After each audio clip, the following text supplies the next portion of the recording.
So what I have for you today is the Canon R50V Beginner's Guide. So first off, congratulations on your new camera, and by the end of this video, you will know how to use your new R50V with confidence for whatever project or use case you have in mind.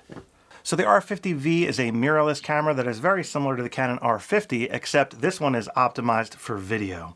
So just to give you a quick blueprint of this video, I will start off by going over the camera body in detail. Then I will show you how to put the battery in and the memory card in and stuff like that, as well as mounting the lens. Next, we will turn the camera on and do the initial setup, which is really easy.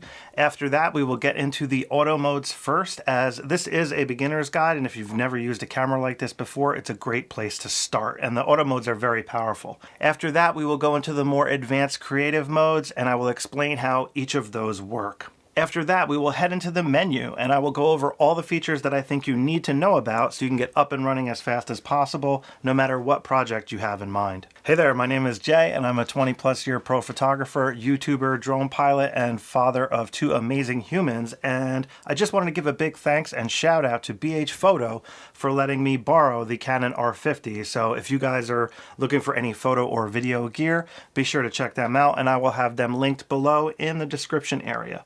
Also in the description area, guys, I will have timestamps or chapter markers, so you can skip ahead to like what you're looking for specifically. Like if you watch this video once and you need to come back, for example, that's what the chapters are for. Or if you know some of this beginner-oriented stuff and you just want to skip ahead. All right, guys, let's just get right into it, shall we? So in the box, it comes with the wall charger and a camera strap, as well as the battery and the camera, and I got it with the kit lens, which is the 14-30 power zoom lens. So it does not come with a HDMI cable, it doesn't come with a memory card, and it doesn't come with a USB cable. So all that stuff will be linked below as far as recommendations and whatnot. So the only thing you actually have to get is a memory card. So the memory cards I like to use are these pretty much. I use the SanDiscs and I use ProGrade. And I like to use UHS 2 cards because they read and write really fast. You could see 300 megabits per second. So you don't need to use a UHS 2 card in this camera. You could use a much more affordable card like this one here. So you can see this one reads at 170 megabits per second. So why this matters is when you're transferring your files off the camera or using an SD card reader, which I also recommend you get because that is the easiest way to transfer files quickly, it's gonna slow down the transfer speed. That's really the advantage to the UHS 2 cards, is if you're recording a lot of 4K video, for example, and you need to get those files on your computer so you can start working on them, the transfer speed, it's gonna take twice as long with the slower cards, basically. Here we go. Here is the camera body. So the camera strap, of course, is going to weave through these little loops here. And I'm actually not going to show you that right now. I'll show you an illustration of how they loop through there just for reference.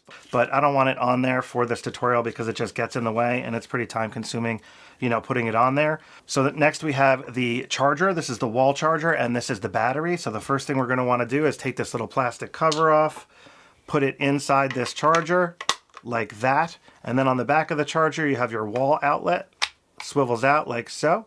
I got a little extension cord here, so when you start charging your battery, sorry about the dog hair, Buddy is shedding like crazy.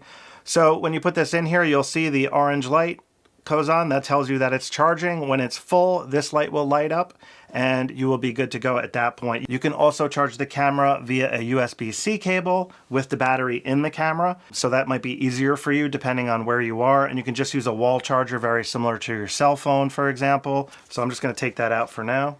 All right, so let's just go over this camera body really quick. So what we have on the top of the camera here, this is the microphone. So this is where it will record from. This other one here is the speaker. Now over here we have button 1, which is a live button. So if you want to do like live streaming and things like that, that's like a shortcut to getting the camera set up for that. Over here we have the shutter button and also a record button.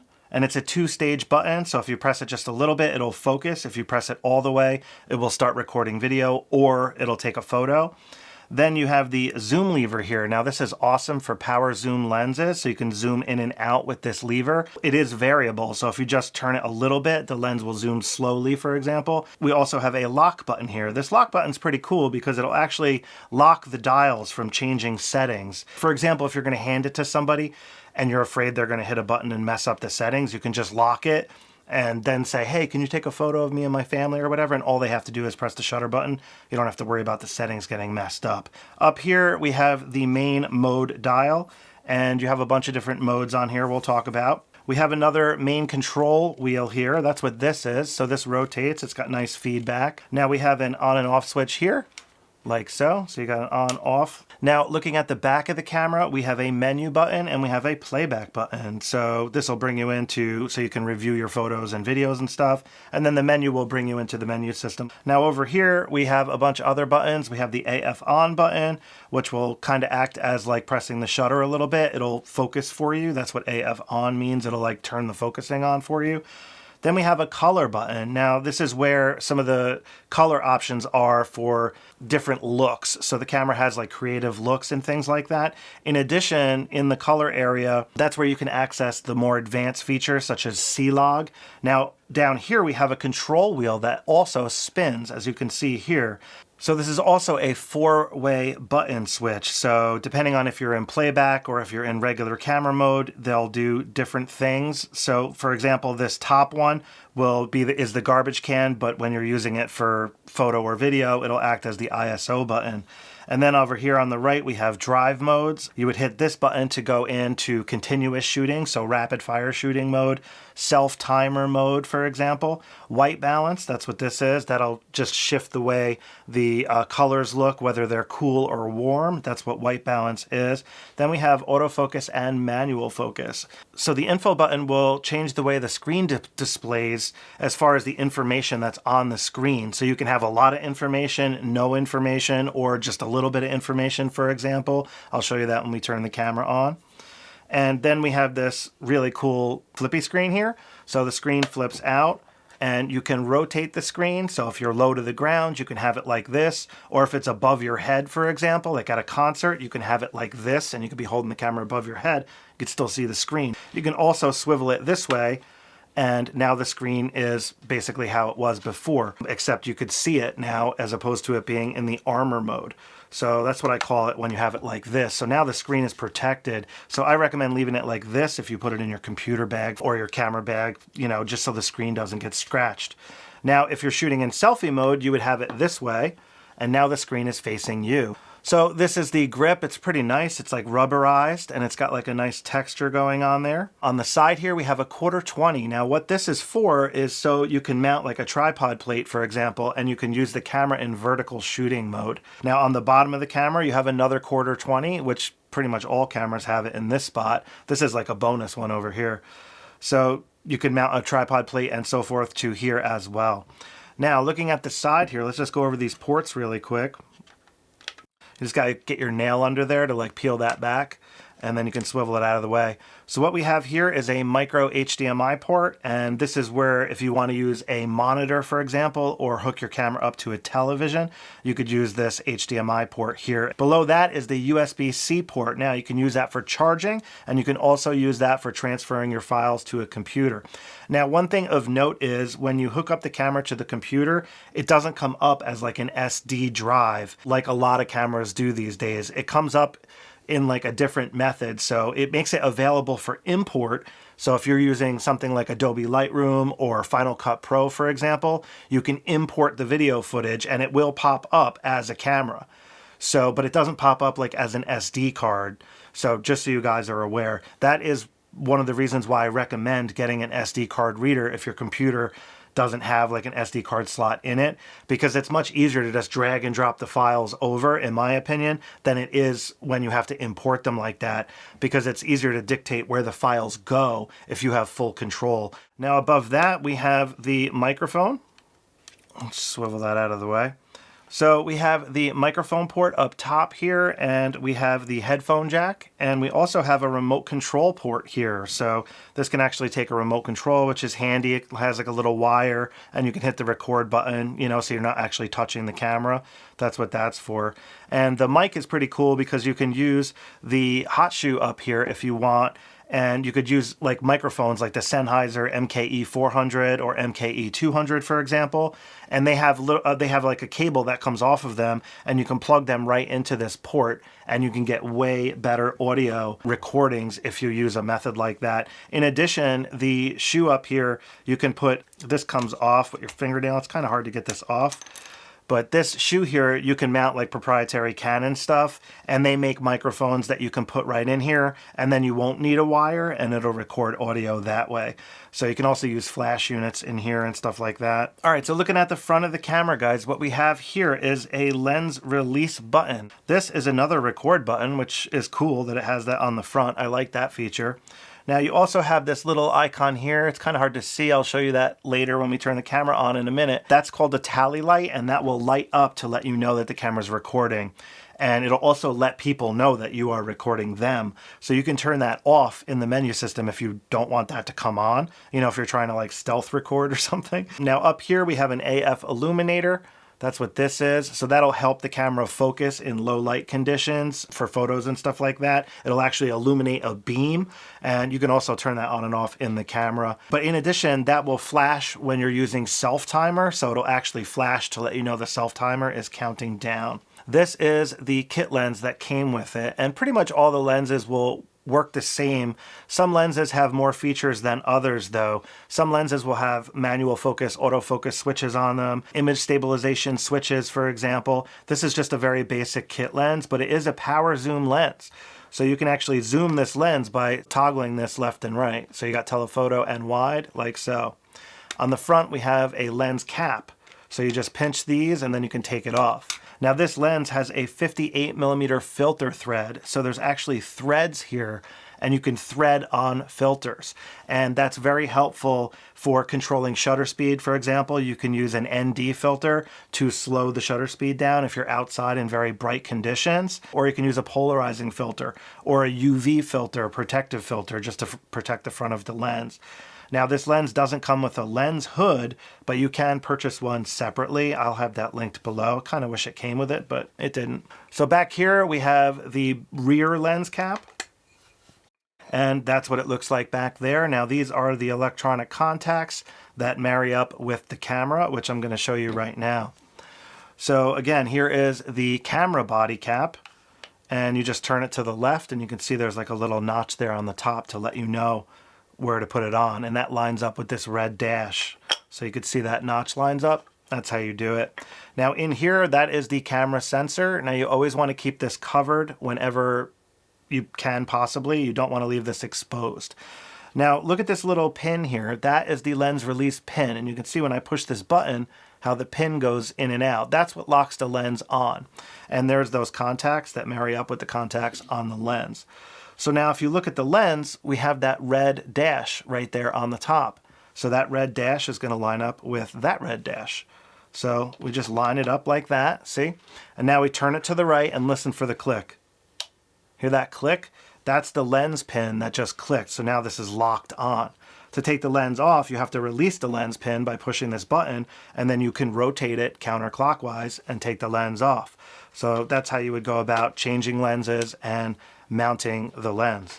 So now we have this mounted up. So when you're holding the camera, you're going to want to hold it like this, with your hand on the grip and a hand under the lens for maximum support. You can put your arms in to get even more support, just to keep the camera nice and stable. If you like willy-nilly are holding the camera like this, it's going to be a little more susceptible to camera shake, and you know, it'll be like just choppier looking footage if the camera's moving around. So holding it properly can really help with that. Also a tripod if you're, you know, recording in front of the cameras. Now, if we look at the bottom, we're going to need to put the battery and memory card in there. So that's what this little door is for. So if we slide this little lever over, the door pops open, as you can see here. Now, there's also this little notch here. This actually comes out like so. That is for a dummy battery situation. So Canon also sells like these dummy batteries that you can put in there, and they have a cable, and then it goes to like a wall charger sort of thing. So you can power the camera without using a battery, using that dummy charger. And this is just to route the cable, so you can get the cable out and then have the door closed. Otherwise the door wouldn't close. So that's what that's all about. Now to put the battery in, The battery actually goes this way. So it goes in like this. And you just push it in there and it locks in place. That's what that little gray lock is for. So you just slide this and the battery will then pop out and you can grab it and take it out. That's how that works. Now, as far as memory cards go, I'm going to go with the UHS-2 card here because it's a little faster, like I said. Now this goes like this. So you face the, the top of the card where the numbers and stuff are, go like that, and you just slide it in the slot there, push it down, and you'll hear a click, like so. To get the memory card out, you push it again, and then it pops up, very similar to how the battery does, and then you can take the card out. So that's how that works. So then we close the door, and we have to slide this little lever over to lock it. So now we have the camera and memory card in there, and we are ready to go. Now, one more thing I wanted to show you on the back is this little dot here. That will light up when the camera is charging if you're using a USB cable, but it'll also light up if the camera is writing data to the memory card. So if you see that light lit, don't pull the memory card out and don't take the battery out because it's actually writing information to the card. You want to wait for that to be done. Once that's out, then you can obviously pull the SD card and stuff out, but you don't want to take it out while it's actually writing data to the card. So, all right, guys, when you first turn the camera on, you are going to be presented with a language option. It's going to ask you to select your language. Now, because I already turned the camera on, I can't show you that, but don't worry about it. I'm going to show you where it is in the menu to select your language, and then it's going to prompt you for date and time. I'm going to show you where that is in the menu and show you how to set it, but it's going to prompt you the first time you turn the camera on. Because I already did that, it's not prompting me. I'm sorry about that, but there's no way to initialize the camera so it does that again. The third prompt that you're going to get is this one here. It's telling you, take a second to connect to your smart device. Now, that's a little bit involved because, depending on what kind of smart device you're using, there's quite a few steps and handshaking going on. So I created a dedicated video for that. It's called the Canon Connect app, and I'll have that linked below. It's like a 15-minute video or something like that, and it'll walk you through this process in detail. So I'm going to skip that for now. I'm just going to click hide next time, or I'm going to hit cancel. So first thing I want to do is go into the menu because I want to show you where the language option is that you guys are being prompted with. So right here, language. So I'm just going to select English. Then you're going to be prompted with this screen to set your date and time. So basically all you have to do is scroll to the item that you want, like this, for example, and you can set the date and time. You could navigate with this directional pad left and right. You can see you can go left, right, up, down. You can move around, or you can just touch the screen. And it's 8:27. I'm just going to scroll down and hit the OK button again, which is the set button here, or you can just tap the OK button.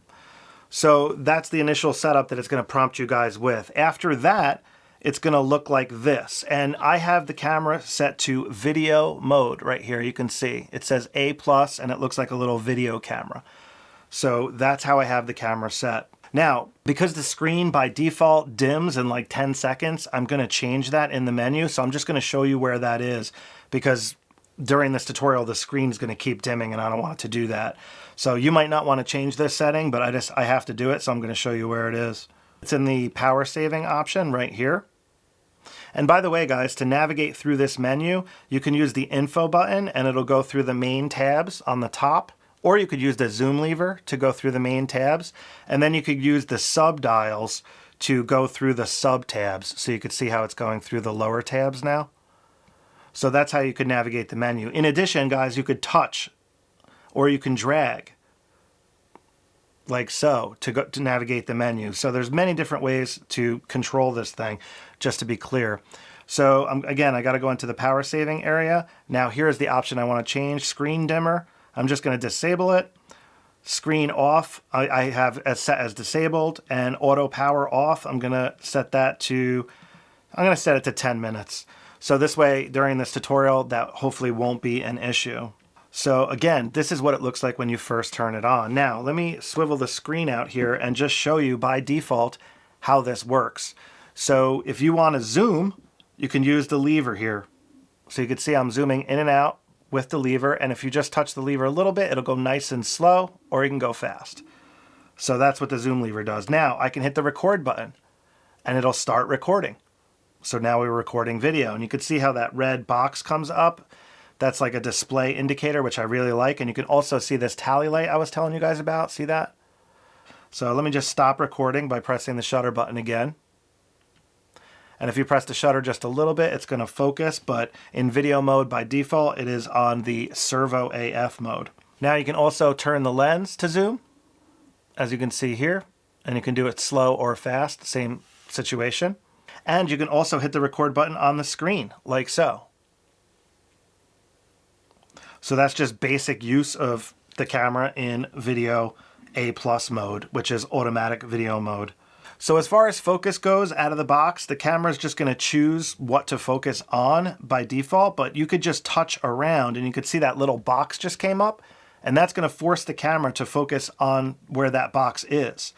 So you could just touch and it's going to analyze and it's going to select whatever you want, and now that is going to be your focus point. So to get rid of that though, what you have to do is hit this little off button on the top. You see that little off button?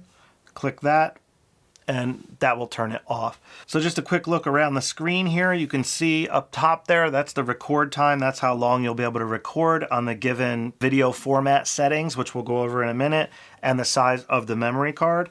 Next to that, you have the battery life. So you can see the battery is full. Up here, you have a Q button. That stands for the Q menu or quick menu. You could also press the center button here on the back. You could see how it says Q and set. So that's another way to get to the Q menu, that little button in the center there.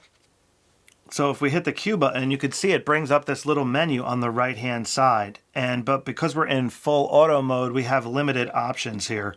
So this first one is the movie record size. So let's go in there really quick, and I'll show you. You can go in there by hitting the set button, and it brings you into the moving record area. So this is a 4K camera, so I'm just going to go and select the 4K option, and then if you turn the dial here, you can select your frame rate. So you could see when I have it set to 4K, I have the option for 30p, or if you use the other navigation pad down here with your thumb, you can move the bottom row. You could see on the right-hand side, it tells you the two different navigation methods. So the one on the top stands for the wheel, and the one on the bottom stands for the directional pad. So I'm going to select 23.98, which stands for 24p. That's what I normally record in. You could use 30 frames if you guys prefer, of course. So it'll also give you your record time. Notice up there, and it'll also tell you how many megabits per second you will be writing. So if I switch this to 30, you can see it's still 100 megabits per second. So if we go and we change this to, instead of 4K, let's put it in 4K crop. And then if we go up to the top, you could see now we have different frame rate options. So we have 60 frames per second. So you can record in 60 frames per second if you have it in 4K crop mode, but that's not available in 4K. So if we go back here, turn this dial, we could then select the option on the bottom, and we can go to FHD, which stands for Full HD. And then if we turn the dial, we can change the frame rate. And notice in Full HD, we have the option for 120 frames per second. So this is slow motion. That's what 120 frames per second is for, and you have to have the camera in Full HD for that method. But you can also do 60 frames per second, 30 frames per second, or 24 frames per second in Full HD mode. So that's all the different movie record settings that you can choose when in A+ mode. So I'm just going to go back here to 4K. And I'm going to leave that at 24 frames per second. And long GOP here is the only option as far as the compression goes. So that's really where we're at. So then we can just hit the set button. And now we are good to go. And notice now we only have 53 minutes worth of recording because we're now using a higher bitrate format. So 4K is going to take up much more room on your memory card compared to HD because the resolution is much lower. So 4K is way better, especially if you have 4K TV or whatever, you need higher resolution. I just wanted to show you that the settings here, we changed the frame rate before, but we did not change the recording format. So the recording format, again, I would want to use this top option here. Now, if you have an older computer that's a little bit slower, you might want to use this option here, the AVC-S. This is basically H.264, which is more compatible with older computers. So the newer computers like the M1 Max and so forth can handle the HEVC-S, no problem. Older computers are going to struggle with it because it's a more compressed codec. So it's going to have to like uncompress it like on the fly, and you need a more powerful computer for that. So the modern day computers can pretty much support that. So I'm just going to set this up here. That's the option I want. And again, 4K at 24 frames per second is what I tend to use. And that's how I have it set. And you can see the megabits per second, 135 megabits per second. Total record time I'm going to get on this card with the space that I have left is 39 minutes and 23 seconds. Just click OK. So if we go back into the Q menu here and we scroll down, we have a couple other options here. We have image stabilizer for movies. So if we select that, we can turn it off, have it on, or we can have it on in enhanced. And notice when I put it in enhanced how it crops in. You see how it just like zoomed in a little bit? That's because it's using digital stabilization. So it has to crop in on the sensor, and that gives the camera like more room to play with. So this is a good option if you're hand holding and walking, for example, and you want the smoothest footage possible. I would recommend having it in the enhanced mode. So that's what this is, but it does crop in. So regular mode crops just a little bit, as you can see here. If you have it off, there is no crop. So that's how that works. So I'm just going to have it on regular, so it does crop in that little bit. Now if I go back to the Q menu and go down, so this is where you can change your headphone volume so you're not blowing out your ears. So if you had headphones hooked up, you can dial this in to whatever audio sound that you want. If I go back in there and we go down one more, this is grayed out because of the mode that we're currently in and the movie record size, and that's digital zoom. That's what that stands for. Now the other thing I wanted to show you is this magnifying glass. If you press that, it'll actually magnify zoom. So you can see what the camera is seeing in a much more like 1-to-1 ratio. So this is very helpful when you're checking focus, for example. You can zoom in, really helpful for manual focus lenses in particular. So that's what that does. And it can go all the way to 10 times zoom. And then if you hit it again, it'll go back out. And this is the servo option here. So this will pause if you press it. And what that means is it'll basically lock the focus where it is. So for example, if I have like a human subject here, I'm just going to pretend like that's a human. We can zoom in. By default, it is going to focus on humans. So if I hit this servo button here, now the movie servo is paused. So now the focus is basically locked on the human and it's not going to change. So if something were to pass in front of the camera, it's not going to do anything. When you have the servo, whoops, I just touched focus there. So let me turn that off. When you have the servo AF on, if you pass something in front of the camera, it is going to focus on that. So now it's going to focus on my hand and lose focus on the subject.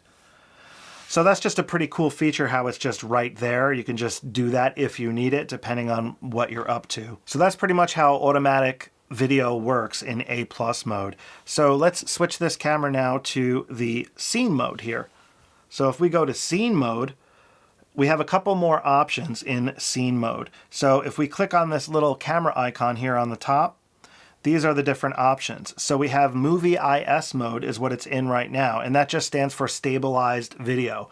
So again, if you're walking with the camera and stuff like that, you can just use the scene instead of actually configuring the settings for stabilization. You could just go into scene mode and select that option.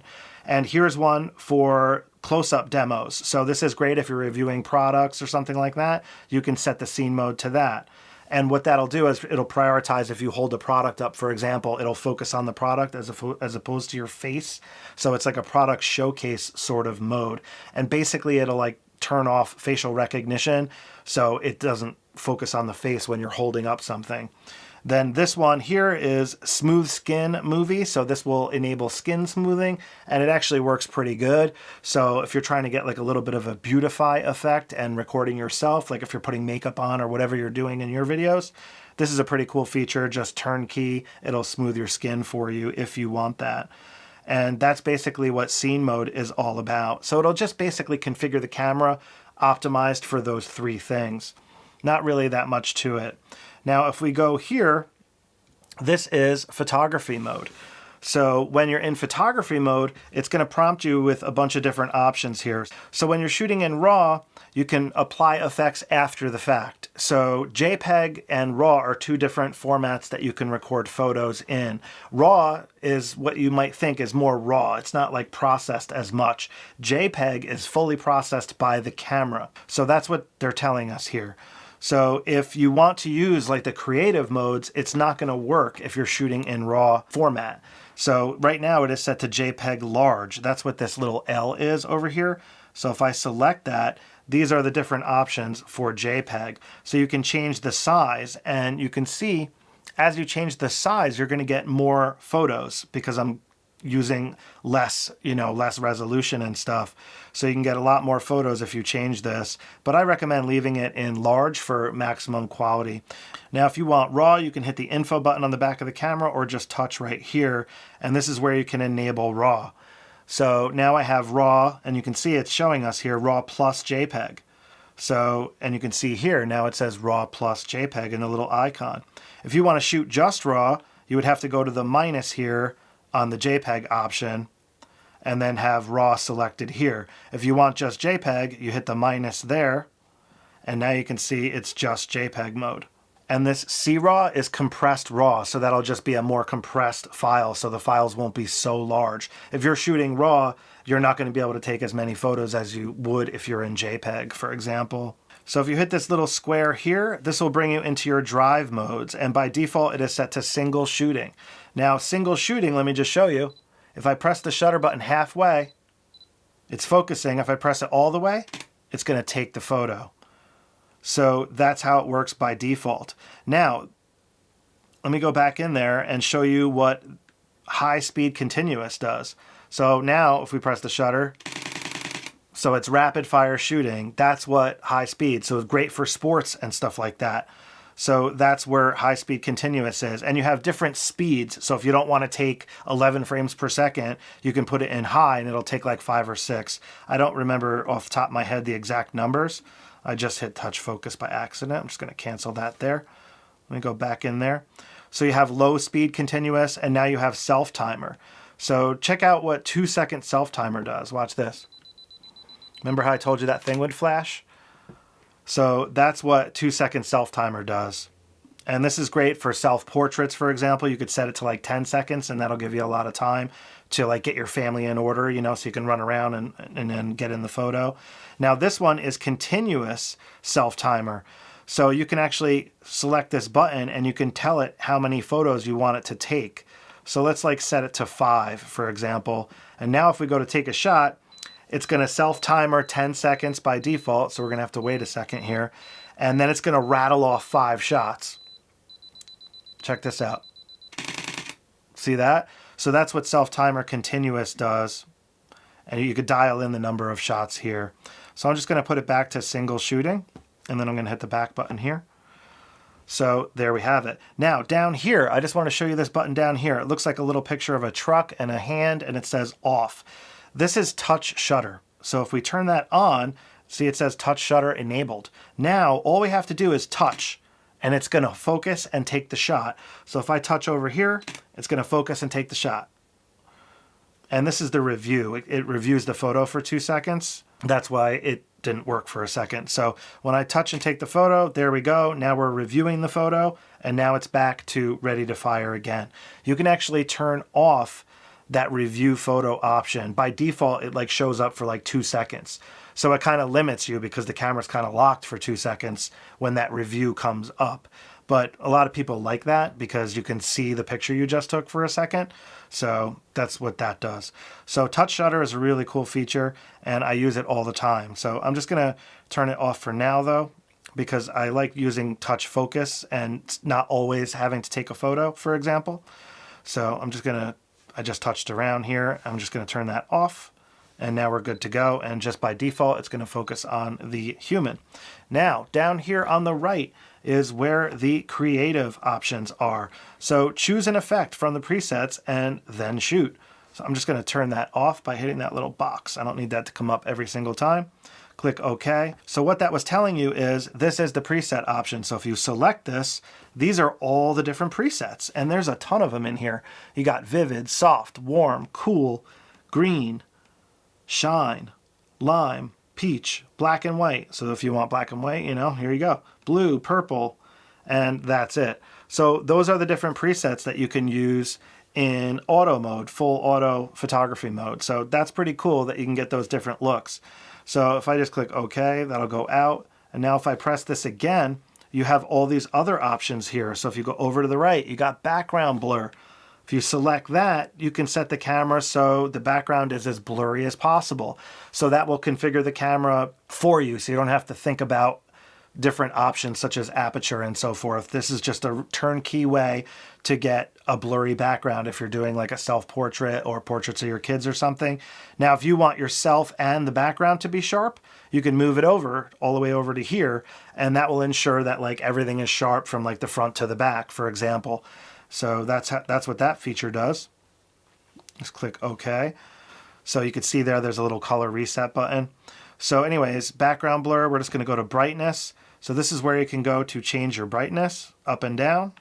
This works very similar to exposure compensation in the more advanced modes. I'm just going to hit menu to go back. Now we have contrast, saturation, color, color tone 2, monochrome. So let's just go into monochrome. So you can dial in your monochrome with different tints to it. So this is like a nice sepia. This will give you a nice cool black and white and so forth. So very powerful auto mode features in here. And again, register current settings in the presets. You can register them if you want. I'm just going to click cancel. Now any settings you might have made, you can reset them by hitting the color reset, reset current settings, okay. That will put the camera back to like default where it was when you started. So if you accidentally hit a color or something like that and you don't want it anymore, that's where you can go to reset that. All right, guys, so one other thing I wanted to show you when in full auto mode is what happens when you hit this info button here. So when you press this button, it's going to change the information on the screen. So when you keep pressing it, it'll just cycle through. So you got nothing, you got some information, more information, and now here you have what this is called a histogram, and this is called a leveler. So that'll change based on the level and the brightness of the screen and stuff. You can see the histogram and the leveler changing. That's what those things do. And you can change that with the info button here, like so. Now again, to get into the drive modes, you could hit that square on the left there like we did earlier, or you can hit this button over here on the right side of the dial. That'll also bring you into the drive modes, as you can see there. And if you press the shutter button like this, it'll bring you back to the main screen. Now if you hit the color button, it says it's not available because we're in full auto mode, just so you guys are aware. Now if we go into the playback menu by hitting this play button here, you can also hit the info button and change the way that it looks in the playback menu. So this will give you all the information as to how you had the camera set and stuff like that. It'll give you a RGB histogram, which will tell you, where the colors are. And then you have this one where you can just see the whole thing. Now you can use the zoom lever to zoom in and get a better look. And then you just click and drag around, for example. Now if you use the zoom lever, you could zoom out like so. Check this out. If you keep zooming out, it'll go into this grid mode. So you can see like all your files and stuff. And you can see these icons look a little bit different. If I zoom in, you see how they have that little film strip there? That's because they're movies. So if I go to this one, this is the movie that I recorded just a minute ago. And you could just play it back. And you can see it's playing back. And if you hit this set button here, it'll give you like options so you can skip ahead if you want and so forth. You have a volume control there. You have a navigation control up top there as well. It's just showing you how you can use this to navigate, for example. So you can see I'm skipping through the video like so. See that navigation up there? Very cool how this works, the playback menu. I really like that. Menu to go back. Now if you hit this set button up top here, this will give you a bunch of options. So this will allow you to rate your video or photo if you want. You could lock it, which will add a little bit of protection, stuff like that. You can actually turn this feature on. It'll show you where the camera was focused when you took the photo. It's called AF point display. Now you got a couple of other things here, like if you want to skip ahead 10 photos, push to smart device, that's what that little smart icon is. This button here also acts as the push to smart device option. And you got a play button here as well. So again, just very powerful how this works. So that's the playback menu area. I just want to cover that quick before we get into the more advanced modes for those just looking to get up and running as quickly as possible. So again, guys, we're still in photo mode. So to get to the more advanced photo modes, what you're going to need to do is press this button up here. And this is where you get access to all these other modes. So we have self-portrait mode, and you have portrait shots, backgrounds are blurred, subjects stand out, smooth skin tone and hair. So these are like different scene modes, sort of, but for photo, not video. Now you also have smooth skin mode. You have panorama mode. So if you set the camera to panorama mode, let me just show you that quick. It'll tell you which direction to shoot. So as you take a photo, you're going to want to pan the camera to the right, and you can get a nice panoramic photo. That's what that option does. Now you have food, so this will optimize the camera settings to make the food look as good as possible, like punchy colors and sharpness and so forth.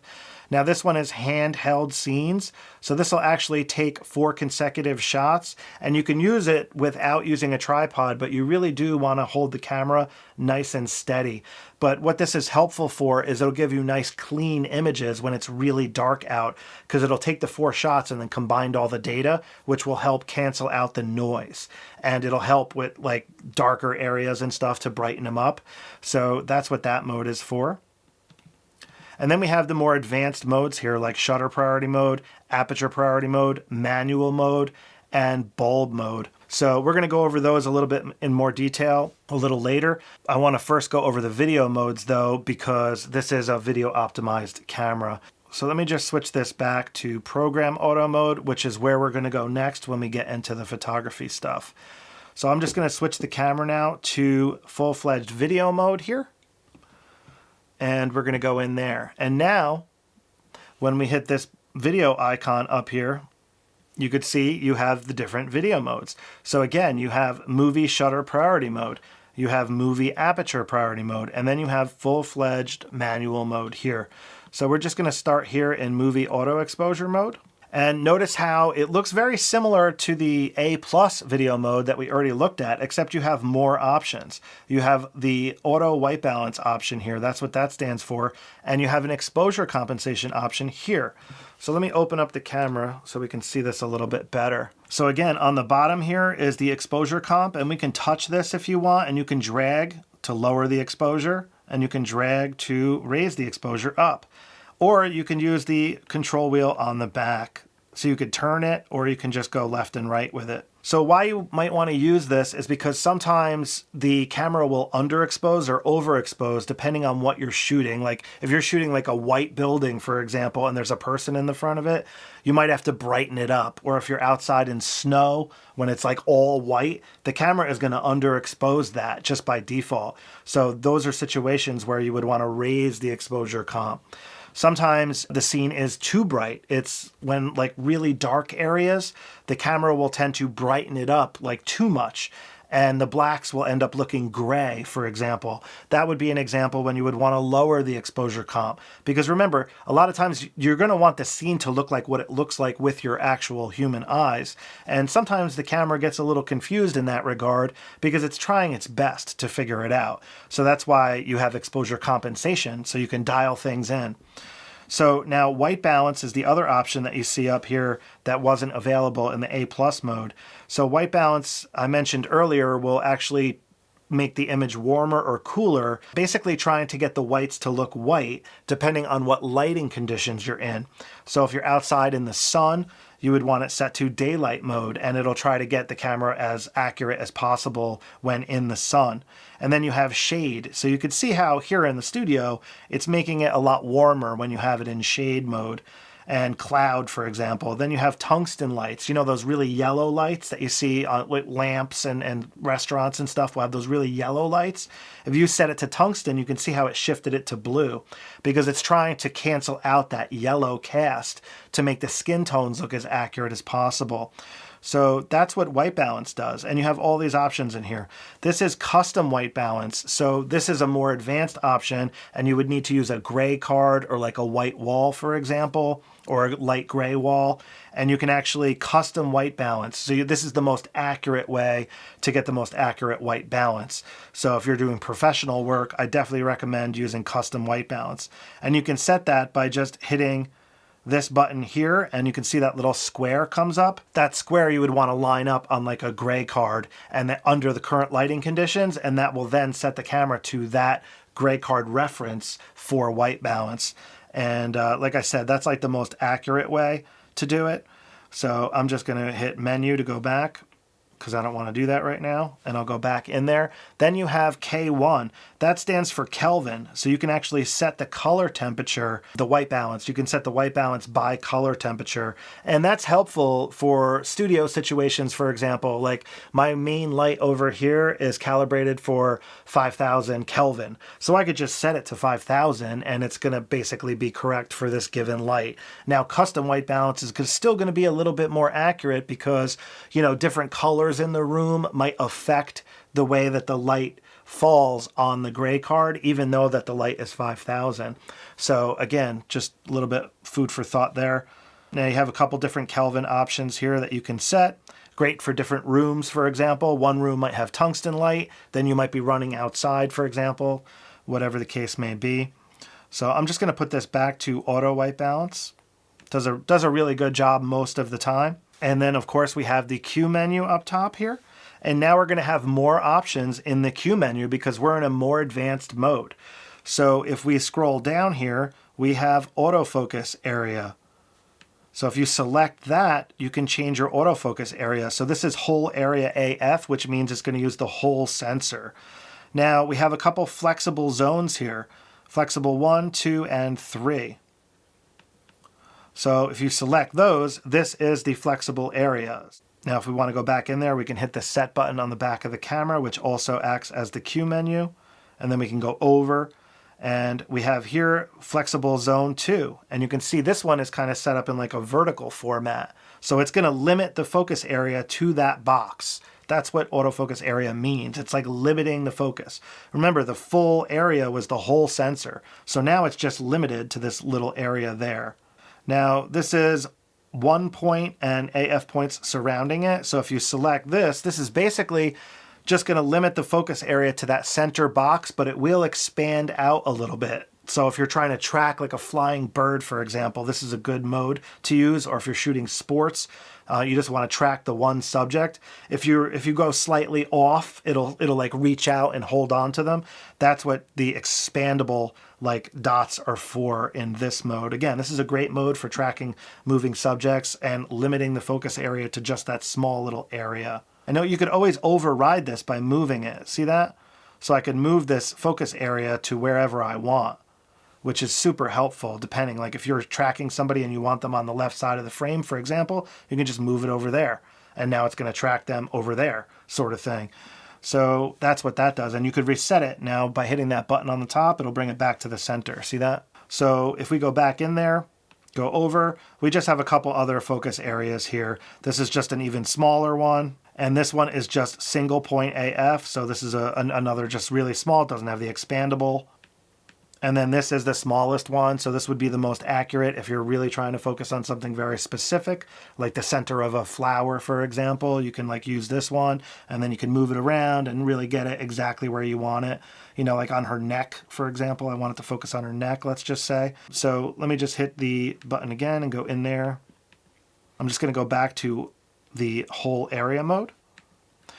And there's a couple other features here. So here is criteria for subject. So like I said, by default, it is on human. But you have animals, vehicles, or you can turn it off, or you can turn it on auto. I recommend leaving it on auto because it'll just switch from a human to an animal to a car and so forth. But if it's switching to the wrong thing and you don't want it to do that, then you can hard set it to like human or just turn it off completely. That's up to you. But that's what that feature is for. And I recommend just leaving it in auto. Now down here is the movie recording size we already talked about in the automatic mode. And then you have the digital stabilization option here is the other option. So I'm actually just going to turn that off because this lens actually has some stabilization as well. All right, so now let's go into the more advanced mode here. So this is going to be shutter priority auto exposure. So if we go in here, you could see now we have another option on the bottom. See that? That's the shutter speed. So this mode here, the TV mode, it's shutter priority mode. That stands for time, basically. So how much time the shutter is going to be open and closed for. So you can change that by turning this wheel. So the general rule of thumb, guys, when recording video is you want the shutter speed to be double the frame rate. So remember, we set the camera to 24 frames per second. So we would ideally want to have that double. So double 24 is 48, but we don't have 48 as an option on this camera. So 1/50th would be ideally where we would want to set the camera for shutter speed. And that will make the video footage look as good as possible for like the human eye. Like movies and stuff like that, television is all shot on basically 24p. So it gives you like a little bit of motion blur when humans are moving. So I have my camera in the studio set for 24p, and if I move my hand around, it's actually blurring. If I had my shutter really fast, it would be like choppy. If you've never seen it before, it's kind of hard to tell, honestly, but once you notice it, you notice it. And so that's why this mode is very helpful for just locking that shutter down where you want it. Now, if it's really bright out, it's not going to let you do that. It's going to be blinking. And what you would need to do is put sunglasses in front of the lens, basically. So you would need to slow the shutter speed down with an ND filter.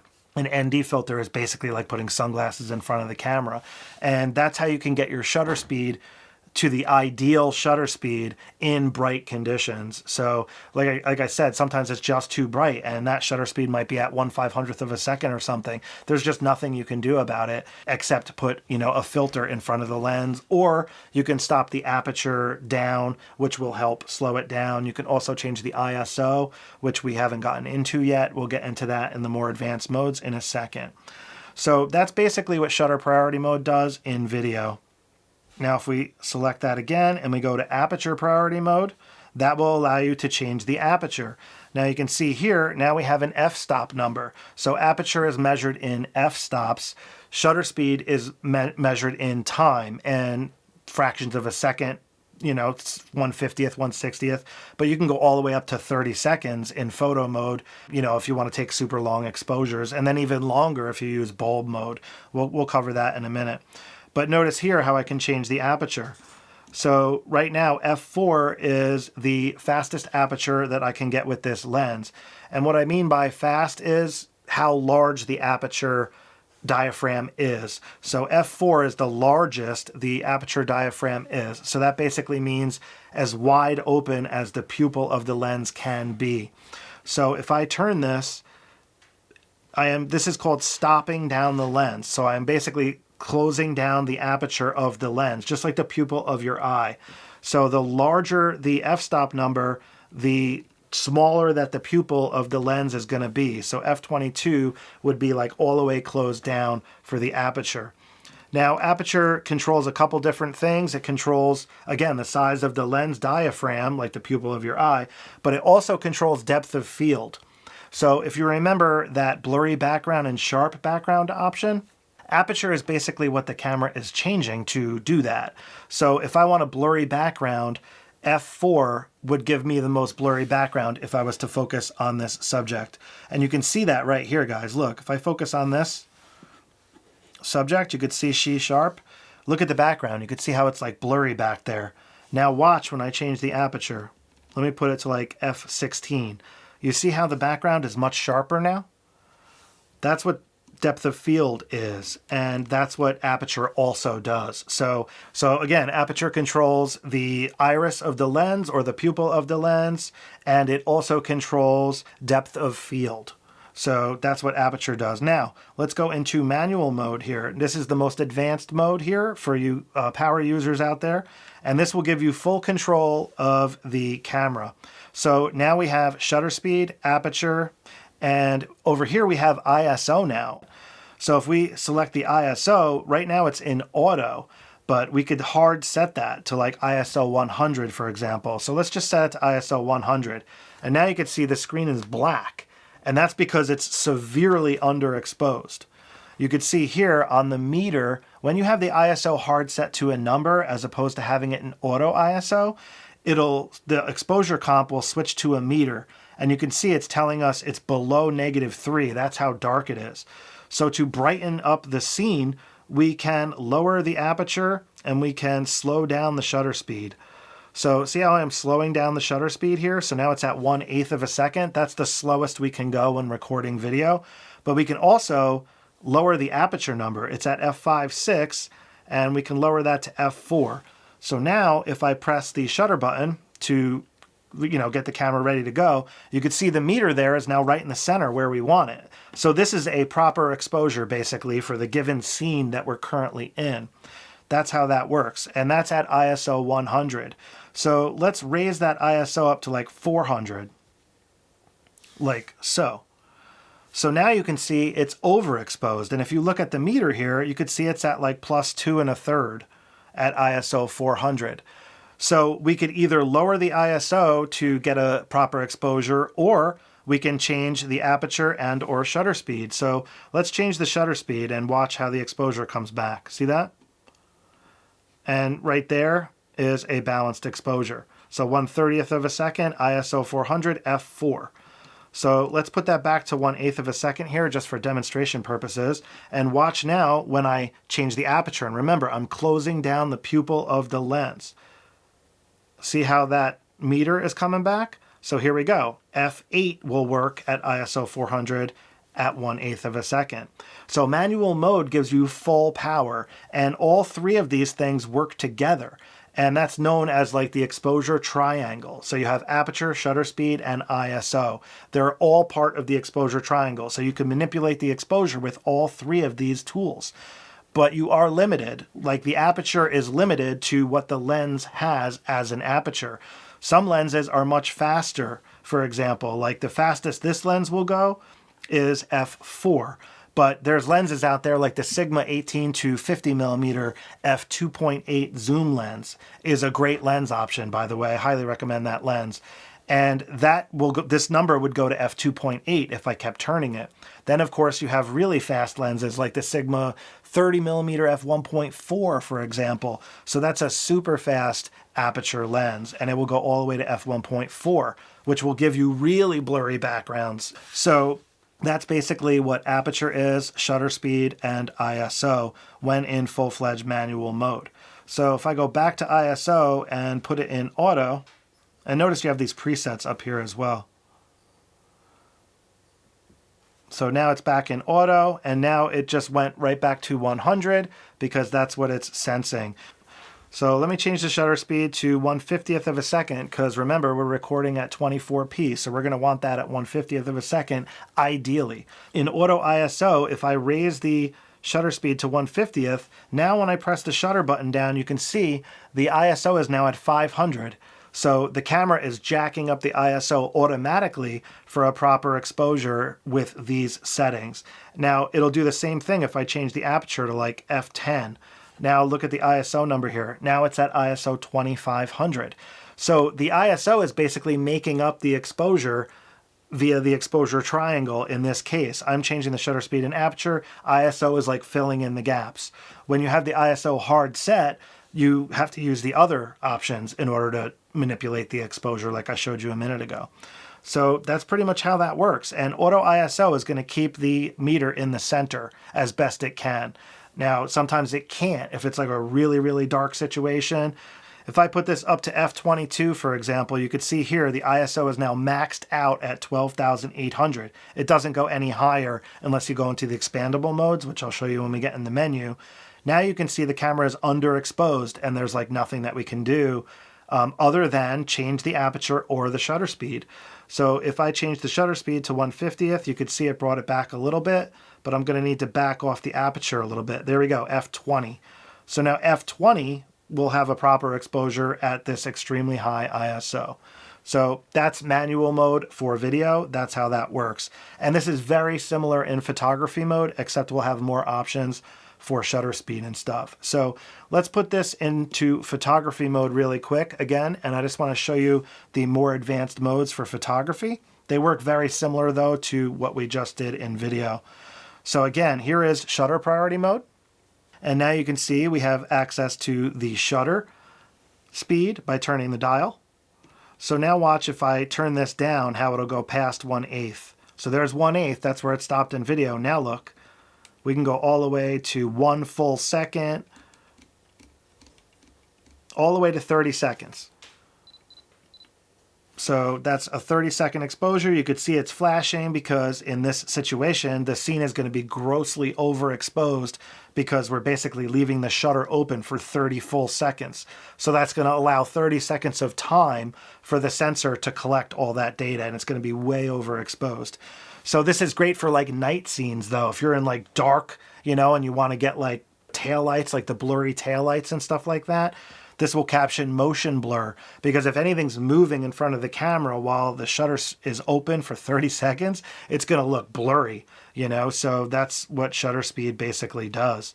And if we put this at like 1/4 of a second, for example, is a good shutter speed for getting like slightly blurry water. If you have it set to like 1/4 of a second, that will leave the shutter open long enough so that water is moving while the shutter's open, and you'll get like that blurry water.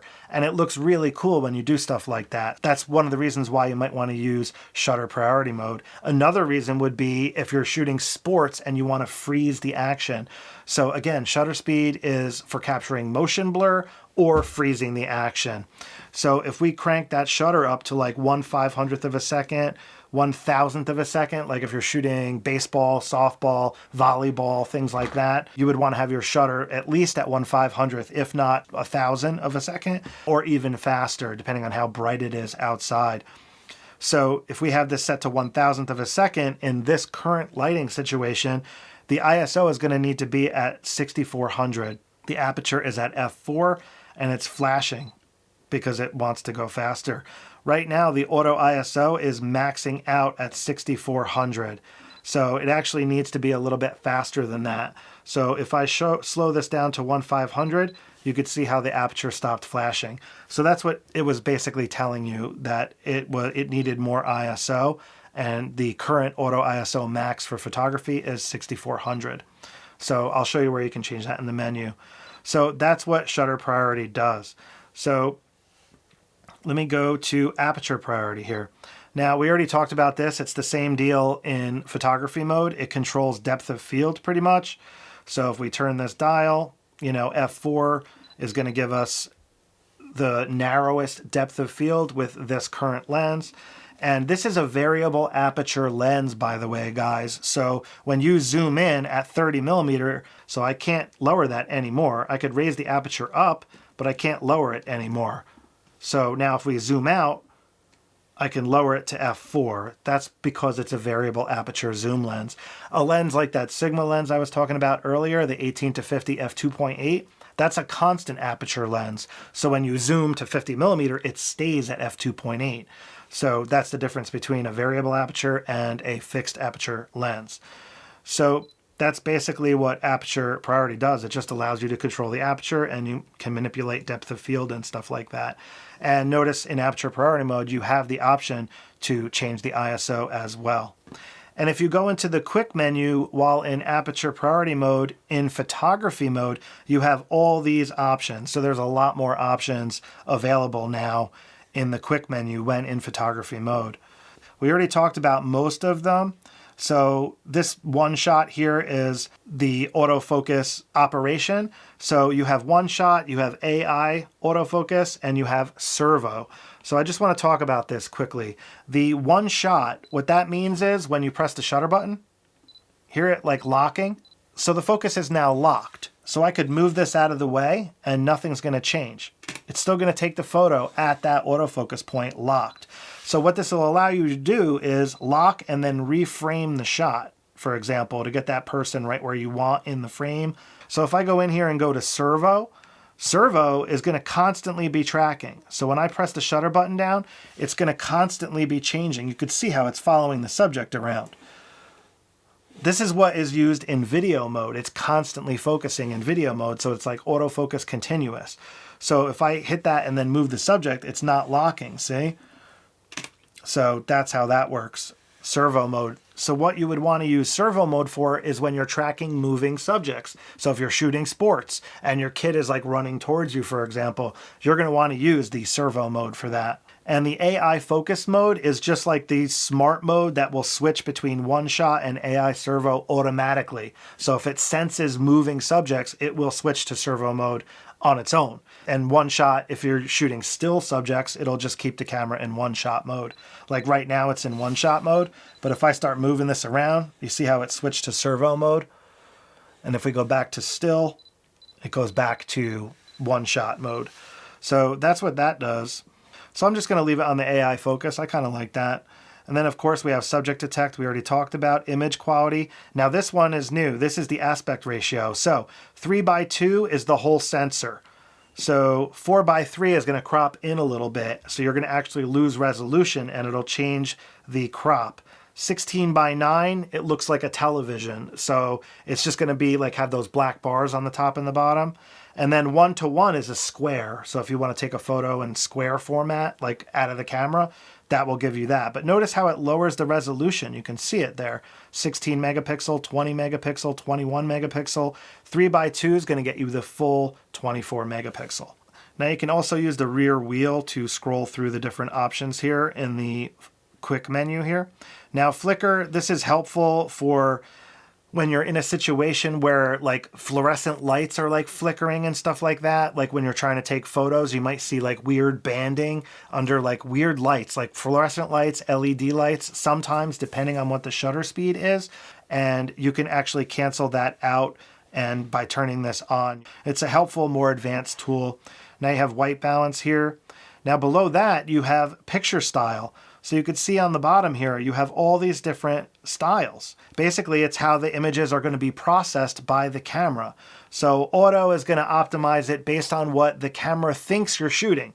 So in auto, if it sees like a human, it's going to optimize for portraits. And then you have portrait mode, you have standard mode, and you can see those numbers are changing. If you hit this info button, you could see here's the different options you can actually change. And it'll tell you what they are. You got sharpness, strength, sharpness, fineness, sharpness, threshold, contrast, all sorts of stuff like that. If you hit the info button, it will default it back to default. You can go back. And that's what these are. These are basically presets that you can manipulate to your liking, which is extremely powerful stuff. Neutral is a good one if you want to edit the photos after the fact. It'll be like very subtle with the colors and sharpness, so you can use your photo editor to enhance after the fact if you want. Then all the way at the end here, you have custom options here that you can dial in for yourself if you want to, come up with your own recipe sort of thing. So I'm just going to go back into the Q menu here. Now down here is metering modes. This is something else I wanted to talk about quickly. So metering modes is basically how the camera decides how to expose the scene.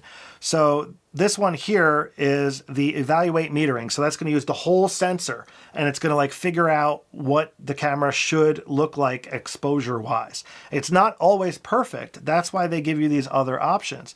So partial metering, you could see how it brightened up the scene. So it's just metering on that circle. You could see that little circle. If I go to the desk, you see that circle? So that's what partial metering, it's just using that little area. If I go back in there and I go back to full metering, it's using the whole sensor. So there's bright stuff over here and there. It's kind of factoring that stuff in. Now we have spot metering.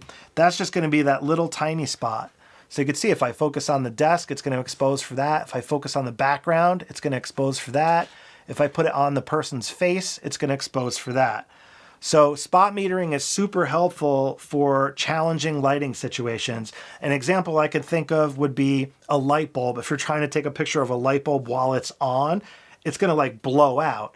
But if you put it on this option here, it's going to meter just for the light bulb. And so this way you could see like the filament of the light bulb, just as an example.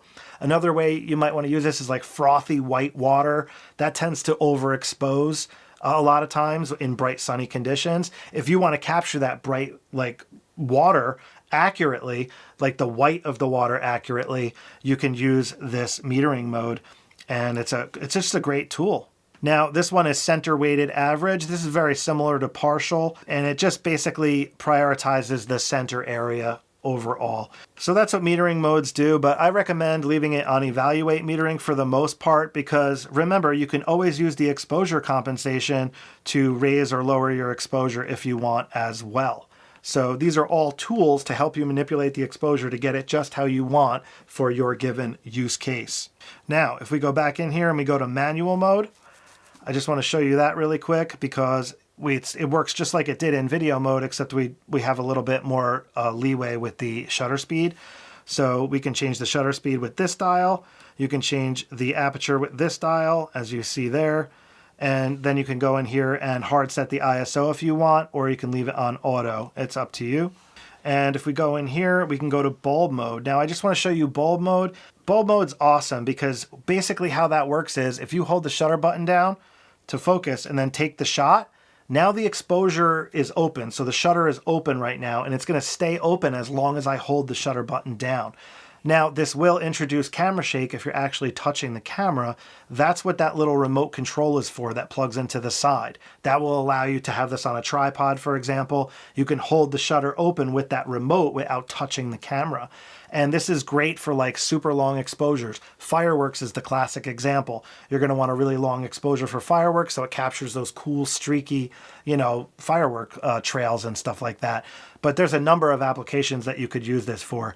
If you want to take a really long exposure in very low light situations, like by the ocean, for example, you can record like a 2-minute exposure, and the water, because it's going in and out, it'll end up looking like smoke almost. It's really cool when you take super long exposures. Now, watch when I let go. I let go of the shutter. You can see how overexposed it is. That's because it was, 30-second or whatever, however long that was, a minute-long exposure. And it's obviously in these conditions is going to be blown out. So again, bulb mode is for those really long exposure situations, a more advanced feature. And it's cool that it's included in this camera. And again, we have these other auto modes that we talked about. Now, the last mode I want to talk about here is the S&F mode. So this stands for slow and fast video. Now, this is basically a great way to get turnkey slow motion in camera or turnkey like time lapse in camera. So that's what basically slow and fast is for. Sony has a similar option called S&Q, which is slow and quick. So basically that's what that is.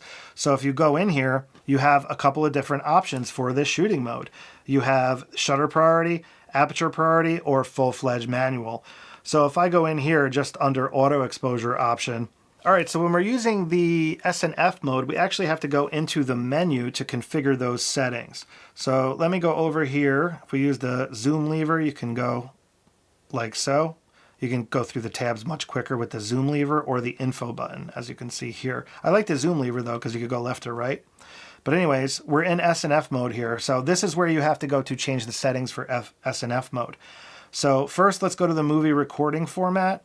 I'm going to go up here to the 10-bit option. I'm going to go up here to the HEVCS 10-bit option. That's like the best quality and the smallest file size. So I like that option. Movie record size. If we go in there, this is where you can go and change the options. So I want to do 4K, and then if we go over, this is where we can change the different frame rates. And if you look here, it'll show actual speed. Now it'll tell you what it's going to do. So if you record this in 12, you're going to do 2.5 times fast motion. Now we have 5 times fast. 10 times fast, 15 times fast, and 30 times fast. So this is really cool for time lapse. So if you want to record a time lapse, I would recommend setting it like this. Now you can also change the frame rate that it's going to output as. So you can set it to 60 frames per second, 30 frames per second, or 24 frames per second, which is what I tend to use most. So that's going to be 24 times fast. But you could also do 60 frames per second, and that's going to be 60 times fast. So if you want a super fast time lapse, that would be the way to go.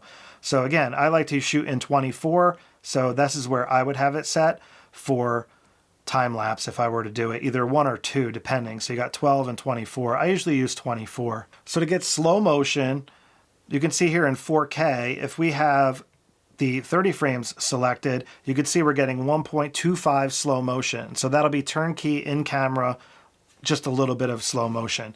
So you could only do a little bit in regular 4K mode. So if we change this to 4K crop, for example, and then we go back, notice how we have 60 frames now. So that's going to give us 2.5 slow motion, much more slow motion when you do the 60 frames per second. Now, if we go to the full HD option here, and then we go back, now we have the option for 120 frames per second. That's going to give us 5 times slow motion. And that's how that works. Now, again, it's going to change depending on what output you have. So 5 times slow motion is the maximum you can get. 30 frames per second, you'll get 4 times slow motion, as you can see here, and 2 times slow motion if you output in 60 frames per second. So this is the output, this is the actual frames being captured, and this is the record format. And please remember that when you change the format, also just want to double check and make sure that this is set correctly. And when we have the camera in video mode, I just put it back to video mode here. I just wanted to show you that the settings here, we changed the frame rate before, but we did not change the recording format.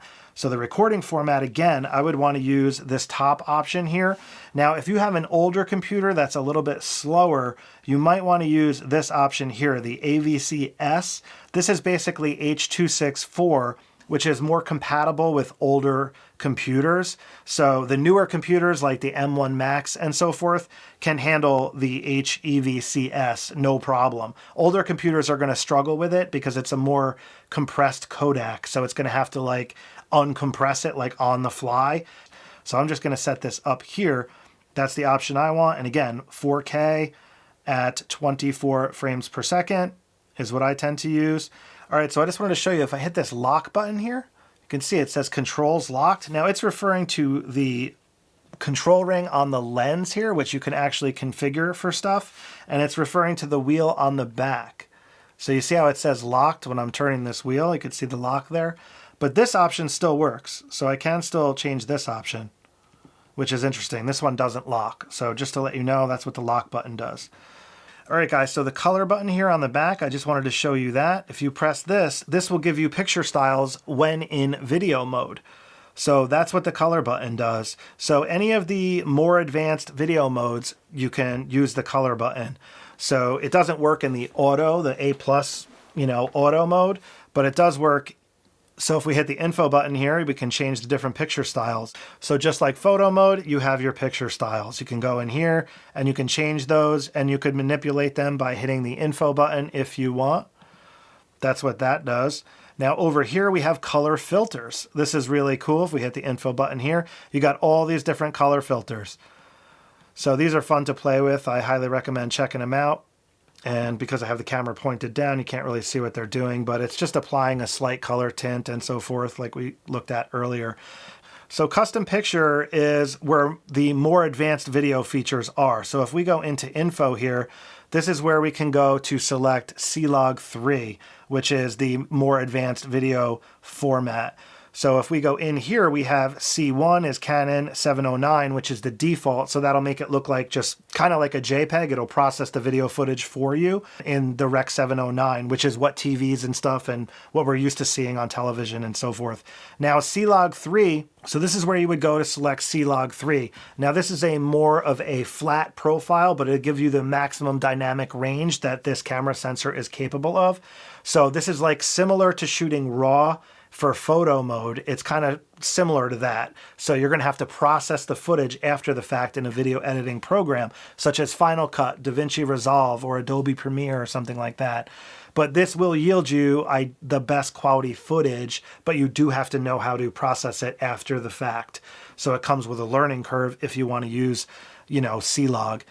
You can see how flat it is. I just wanted to, so you could visually see how flat that is. Now, if we go into the menu, there's a couple of features that apply specifically to C-Log that I want to show you. So if I go in the menu here and you scroll over on the shooting area all the way over here to page 8, if you scroll down, you have this option for View Assist. So if we turn this view assist on, Rec 709, for example, now if we look at the screen, it's going to look not quite as flat. So it's a little bit easier to see the screen when you have view assist on. I recommend turning it on if you're recording video in C-Log, just because it looks a little more natural when you look at the screen, and it's easier to like visually see the exposure to make sure the exposure is correct or whatever. So now if we go into the menu here, notice right below that false color. False color only works when you're not using view assist, so that's why it's grayed out. So if we go in here, we can actually turn it on for HDMI as well. That's what that option is. So if you're using a monitor to like look at what you're doing, that's what that feature is. I'm just going to turn this off, hit menu, and now you got false color set. So if we turn that on, let me show you what that looks like. So this is what false color looks like, and it basically tells you what exposure is correct or wrong based on what color it is. And if I change the exposure a little bit, you could see stuff moving around. See that? So I'm using auto ISO, so it's kind of maintaining it pretty well. But anyways, if I go back into the menu here and you go to false color set, go down and here's the index. So this is telling you what the colors mean. So green is pretty much where you kind of want skin tones to be, just like as a rule of thumb, right around there, like green and that like little beige option. It's kind of skin tone-ish is what you're looking for, but that's what the colors stand for. So that's what that is. And false color, like I said, only works when you have view assist off. False color is a great tool for checking exposure when recording video in C-Log, because like I said, it's really hard to tell what the exposure is when in C-Log, and you really want to make sure those skin tones are correct, the highlights aren't blowing out, and the shadows aren't clipping, for example. In addition, you can also hit the info button and bring up the histogram, and the histogram will help you figure out the exposure, and that's what the histogram does. So you can see when I put my hand in front of it how the histogram's changing. And if I aim it at the light, for example, the histogram will get really bright. It'll show you that brightness. And you can see on the right-hand side is the brights, on the left-hand side is the darks. So again, you can hit the info button for that. And also notice with this mode, you're getting the audio there, so you can see the mic, what the mic's picking up. Or you can have nothing, you know. And here's the other info option where you can see all the different settings at a glance. Very convenient. Love the info button for changing stuff like that. I tend to leave it on this screen though for the most part. So if we go back into the menu here, I just wanted to show you zebra settings. Zebra is another method you could use for checking exposure. It's very helpful. You can dial in the zebra levels to what you're trying to do. So for example, like 100 would show you where the highlights are blowing out, for example. So you can dial that in for a proper exposure as well. It's a little bit more advanced method, but that's what zebras is for. But I would use false color because that's just a really easy tool to use in that regard. All right, so that's about all I wanted to cover with C-Log. And PQ is different color space that you can play with if you want. Same thing with HLG, that's HDR or high log gamut. I can't remember exactly what it stands for, but you would have to process that footage as well. Then you have a couple other modes here and then user presets. So I just wanted to show you that that's where C-Log is in the camera menu. Switch this back to Rec 709, hit menu, and that's what the custom color area does, just to let you guys know. And again, if you hit these buttons, it'll bring you into the white balance quickly. This one here will bring you into the autofocus. You can see it's just toggling between manual focus there. When I hit it again, it's going back to servo. So it's just like a toggle, which is very convenient. And then if we go up, that'll bring us into the ISO area. And now if we hit this live button on the top, button 1, you could see here we have the options for USB live streaming. So if you have it set to this, when you plug the camera into the computer, it'll automatically pop up like as a camera. So you have to have it set to this mode though for that, and your computer will recognize it as like another camera, which is awesome. So you can just select it in like FaceTime or whatever, YouTube if you're live streaming. HDI streaming, that's if you're going to output with the HDMI cable and stream in that method. Now you got Camera Connect streaming. This will allow the camera to connect to your smart device and like over Wi-Fi and stuff like that, so you can stream using the cellular data and so forth. And live switcher mobile streaming is a more advanced way of doing it. That would be like an advanced smart device sort of thing, a live streaming switcher. So that's what those options are, and that's what the button on the top does. It brings you into that so you can set the camera up for whatever way you're choosing to stream if you wanted to stream. Guys, I forgot to mention there's the record button on the front here that you can hit record. It works the same as like the shutter button here, but sometimes it's more convenient. Like if you're in front of the camera, for example, you can just hit this record button. Alrighty, so let's go into the menu here and I'll go over a couple of the settings that I think you guys need to know about. And this is in video mode. I will switch it to photography mode, and there's a couple of different settings in photography mode that we'll cover quickly. So I'm gonna skip over some of the stuff that I don't think is really that important, especially from a beginner-oriented perspective, but I will cover everything that I think you need to know about. If you guys have questions though, like if I missed something in the menu that you want to know about, you could ask below in the comments area, and I will also have the manual linked below in the description area so you could check out the manual for a specific setting. So shooting mode, again, this is where you can go and change the shooting mode. So you could do that from the main camera screen as well by clicking here, but this is where it is in the menu. And then we already went over movie recording and format, and digital zoom is grayed out. Notice when something is grayed out, if you select the Q button here and hit set, it'll tell you why it's grayed out. It says it's restricted by the following conditions: movie recording size and color mode. So if we go over to the right here, again, you could touch around and stuff to switch pages, but I just like using the navigational pad for this type of stuff. So we have sound recording, you can turn that on and off. Then of course we have audio settings. Built-in microphone is what it's using right now. If I had a mic plugged into the mic port, we would have the external microphone option. And remember how I mentioned earlier, you can get the Canon proprietary mics. That would be a hot shoe input mic situation. So they're grayed out right now because we're not using that stuff.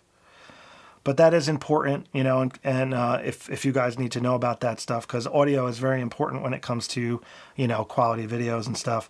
Now, audio status, if you go in here, this will tell you what's going on as far as the audio goes. Now, audio format here, guys, you can set it up for LPCM 24-bit 4-channel, which is a more advanced audio mode, or just the basic 16-bit 2-channel. It's up to you. This would be better quality, though, and it'll give you more options. So if we go to audio status now, you could see all 4 channels there. So it's kind of giving us like a backup channel sort of thing if you wanted to record more channels. So that's how that works. Now here we just have the exposure comp. We already talked about that. Now ISO speed settings. I wanted to show you guys this because this is where you can set your max ISO.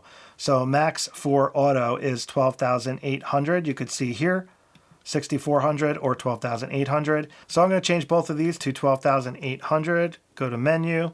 Now in aperture priority mode, the increments are set to 1/8 of a stop. You can enable that or disable that. By default, it's disabled. Now the next page over is the color area we went into before by hitting the color button, but this is where it is in the menu. And depending on what color mode you use, you'll have more options. For example, if you're in HDR color mode, you will have HDR shooting PQ options that you would want to enable. You could dial in clarity and stuff like that.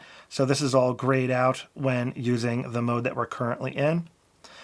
This is where white balance is. This is where you can set custom white balance, so you can do that in video mode as well. So for custom white balance, you would have to select an image that you already took. So in photo mode, you can go and select and take, you know, the custom white balance, and then you can select that image in here. That's how that works. So that's custom white balance if you did want to set that.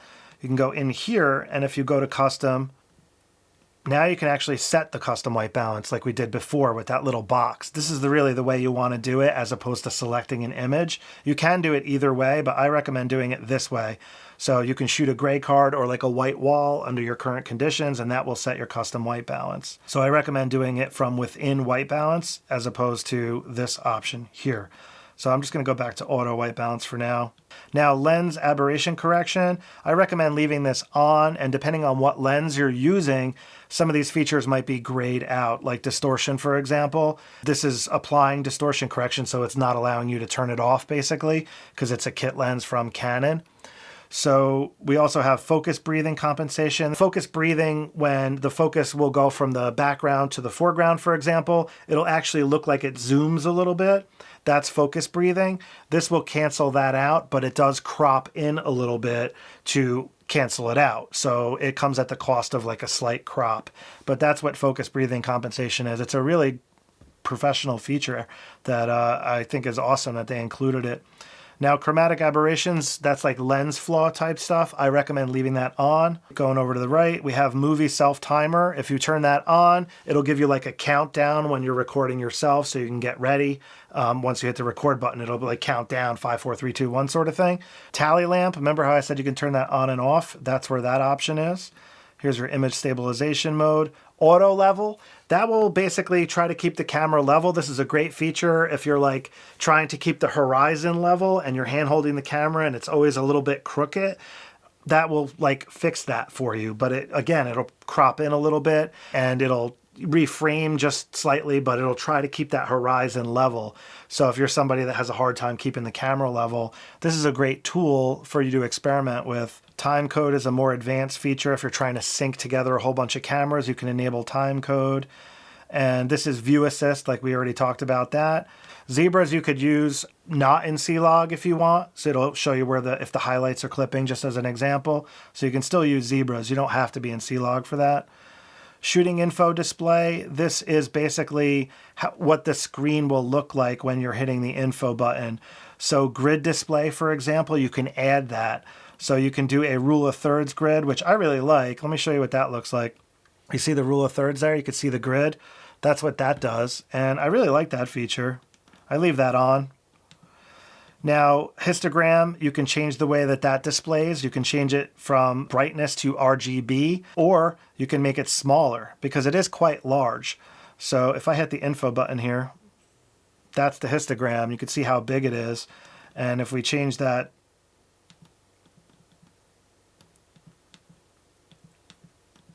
to small, you can see it's a lot smaller now, so it doesn't take up so much screen real estate.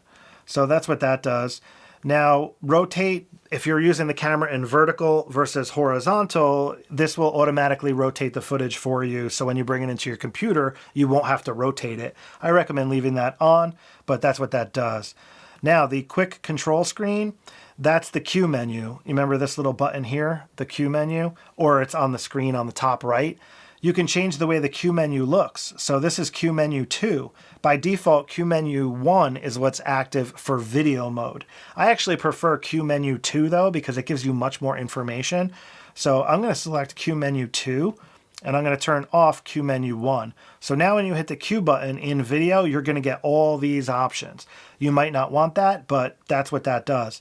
Now Q menu 3 will give you more recording options. If you want to add that, it's up to you. So when you're in Q menu 2, there'll be another button for Q3 you could press, and it'll actually bring you into another menu. I actually don't like that. I just recommend leaving Q2. That's the way I prefer it. So that's how I'm going to set it, and I recommend you guys setting it. Quick control customization. This is where you can go to change what's in the Q menu. So this is extremely powerful, especially depending on your use cases. You might want specific settings in the Q menu that are not there by default. This is where you can go to change all that stuff. And you can move it around as to what item is where and so forth. Reverse display, when you flip the screen like to selfie mode, it automatically flips. So you can make it not do that basically with this feature. Now, auto power off temperature. This I recommend turning on to high. So it'll allow the camera to record longer before it automatically shuts off. And it's just warning you that the camera is going to get warm. It's not going to burn you or anything like that, but the camera will definitely get like warmer than you might think it's supposed to get. So they recommend you put it on a tripod and stuff like that. But like I said, it doesn't really get that hot. And I absolutely recommend turning that on. So this way, if you're outside recording and the camera starts to get warm, it won't stop recording on you. So it's not going to damage the camera, guys. If you have it set to high, don't worry. A meter will come up and it'll show you like how hot the camera is getting when you're recording video. And if it does overheat, it will shut the camera off and nothing's going to happen. So standby low resolution, this will help save battery life, but I don't like that. I want high resolution all the time. So I'm going to turn that off. HDMI display. This will determine whether or not the camera settings on the screen will show up on the HDMI display. So if you're using a monitor, for example, do you want to see the camera settings or don't you? And that's how that works. So guys, if you are using the HDMI output and a monitor, you cannot record internally. So that kind of sucks, but this is an entry-level camera, so it just doesn't have that feature. The more expensive cameras do. It takes more processing power and things like that. So if you're using an external recorder, you could use this method here because you're recording externally, but it's not going to be recording internally. You have to have this one selected, which is what's selected by default to record internally. So that's what that stuff does. Subject detect, we already talked about that. Eye detection, you can actually prioritize which eye it detects on the human if you want, or the animal. So auto is fine. It'll usually pick the eye that's closest to the camera by default, but sometimes you might want the far eye. That's where you can change this if you need to do that. Now, register people priority. This is a fantastic feature. If you're taking pictures of your kid, for example, and there's a bunch of other kids, you can register your kid's face in the camera and it'll prioritize your kid if there's a bunch of kids. So your kid will always be in focus and the other kids will be out of focus, sort of thing. So very powerful feature. I recommend checking that out and playing with it. Movie servo AF speed. This is a great feature for video. I highly recommend playing with this stuff. This is like how quick the focus will change. So if you want a nice slow transition from the foreground to the background, for example, you can set this to very slow. And now the focus speed will be nice and slow. It'll give you that cool cinematic look. But if you're tracking movie subjects like a car driving or whatever, or somebody running towards you, you're going to want this set too fast because it's going to have to high speed track, So that's what this option is. I usually leave it somewhere right around 3 when I'm, doing stuff, and that looks nice and natural, nice and smooth. It's not too jerky and fast. The faster it is, it's going to be a little bit more jerky looking. So tracking sensitivity. So when you switch subjects, it's like how likely do you want it to switch? Like if I hold a product up, for example, how quickly do I want it to switch to that product? Do I want it to switch instantaneously, or do I want to hold it for a second and then eventually the camera switches? That's what this does. So if you have it on locked on, it's going to be very unlikely to switch to the product, just as an example, right? If you have it set to responsive, it's going to switch much more likely. So that's what this feature does. And this is something you really need to play with when you're doing stuff like that, because you kind of have to dial it in. Default, it works pretty good, but if you're having a hard time where it's constantly switching subjects on you and you don't want it to do that, you can set it to locked on. Like if there's 2 faces and it keeps switching faces, this is where you would go, all right? I had to show you guys that because this is a really powerful feature. All right, so here's another thing I wanted to show you. You can limit the subjects by deselecting here. So if you do not want it to automatically select cars, you can unselect that. And now if you have it on auto, for example, it's only going to do humans and animals. So you could limit what subjects are being detected, and just that's what this is. So that's pretty cool how that works, and you might need that. And we got the left eye detection. We already talked about that. Peaking settings is a really cool feature for when you're using manual focus lenses. So peaking will basically overlay a color, and the color will show up where sharpness is. So it kind of will show you where the sharpness is, and it'll light up with a specific color. You can select the color in here and the level. So you have yellow, blue, and red, and the level of it. You can do high or low, and you could turn it on or off. And again, when you're using a manual focus lens, it makes it much easier to see where focus is. Like on the eye of the subject, you'll see the red show up and you're like, all right, I got it, sort of thing. All right, guys, so focus guide is another method when using manual focus lenses. It kind of puts these triangles up, and when they're lined up, focus is correct type thing. It's a pretty cool feature. Recommend checking that out if you're using manual focus lenses. All right, so lens electronic manual focus, there's a couple different options in here, and what that does is it'll allow you to autofocus by pressing the shutter button, and when the autofocus is kind of locked on, you can then manually focus the lens to dial it in, even though you're in autofocus mode. So it's kind of giving you both, so you can use autofocus again to get it close, and then you can dial it in with this option if you have this enabled. That's what that does. Now here's the playback menu area. There's a couple things in here I wanted to show you guys. Again, you could like rate your images and stuff. There's a couple of options: erase images, rotate stills, and so forth. Now this is where you can apply processing to the images. If you shoot RAW, you can do that in here. You can also do it to the JPEG files. You can resize your images. You can crop your images. You can convert from HEIF to JPEG conversion if you want. You have a slideshow here. This is great, especially if you have the camera hooked up to a TV, like if you're on vacation or something. You can do a slideshow and it'll go through all your images and stuff in a slideshow, which is fun. You can set search conditions. If you're trying to find a certain photo, you can search by like different things. So that's what that does. View from last scene. That means if you go back into the playback menu, it'll go to where you were last, as opposed to going to the first image sort of thing. Now playback information, that's if you hit the info button, how much information is basically going to be displayed, as you could see here. So there's all different options here. You can add if you want. Right? These are turned off by default, but you can add them. So you could limit this or add them all. It's up to you, but that's what that does. AF point display. I like this feature. I'm going to turn it on. This will tell you where the camera was autofocused. When you're in the playback menu, you'll see like the focus dot.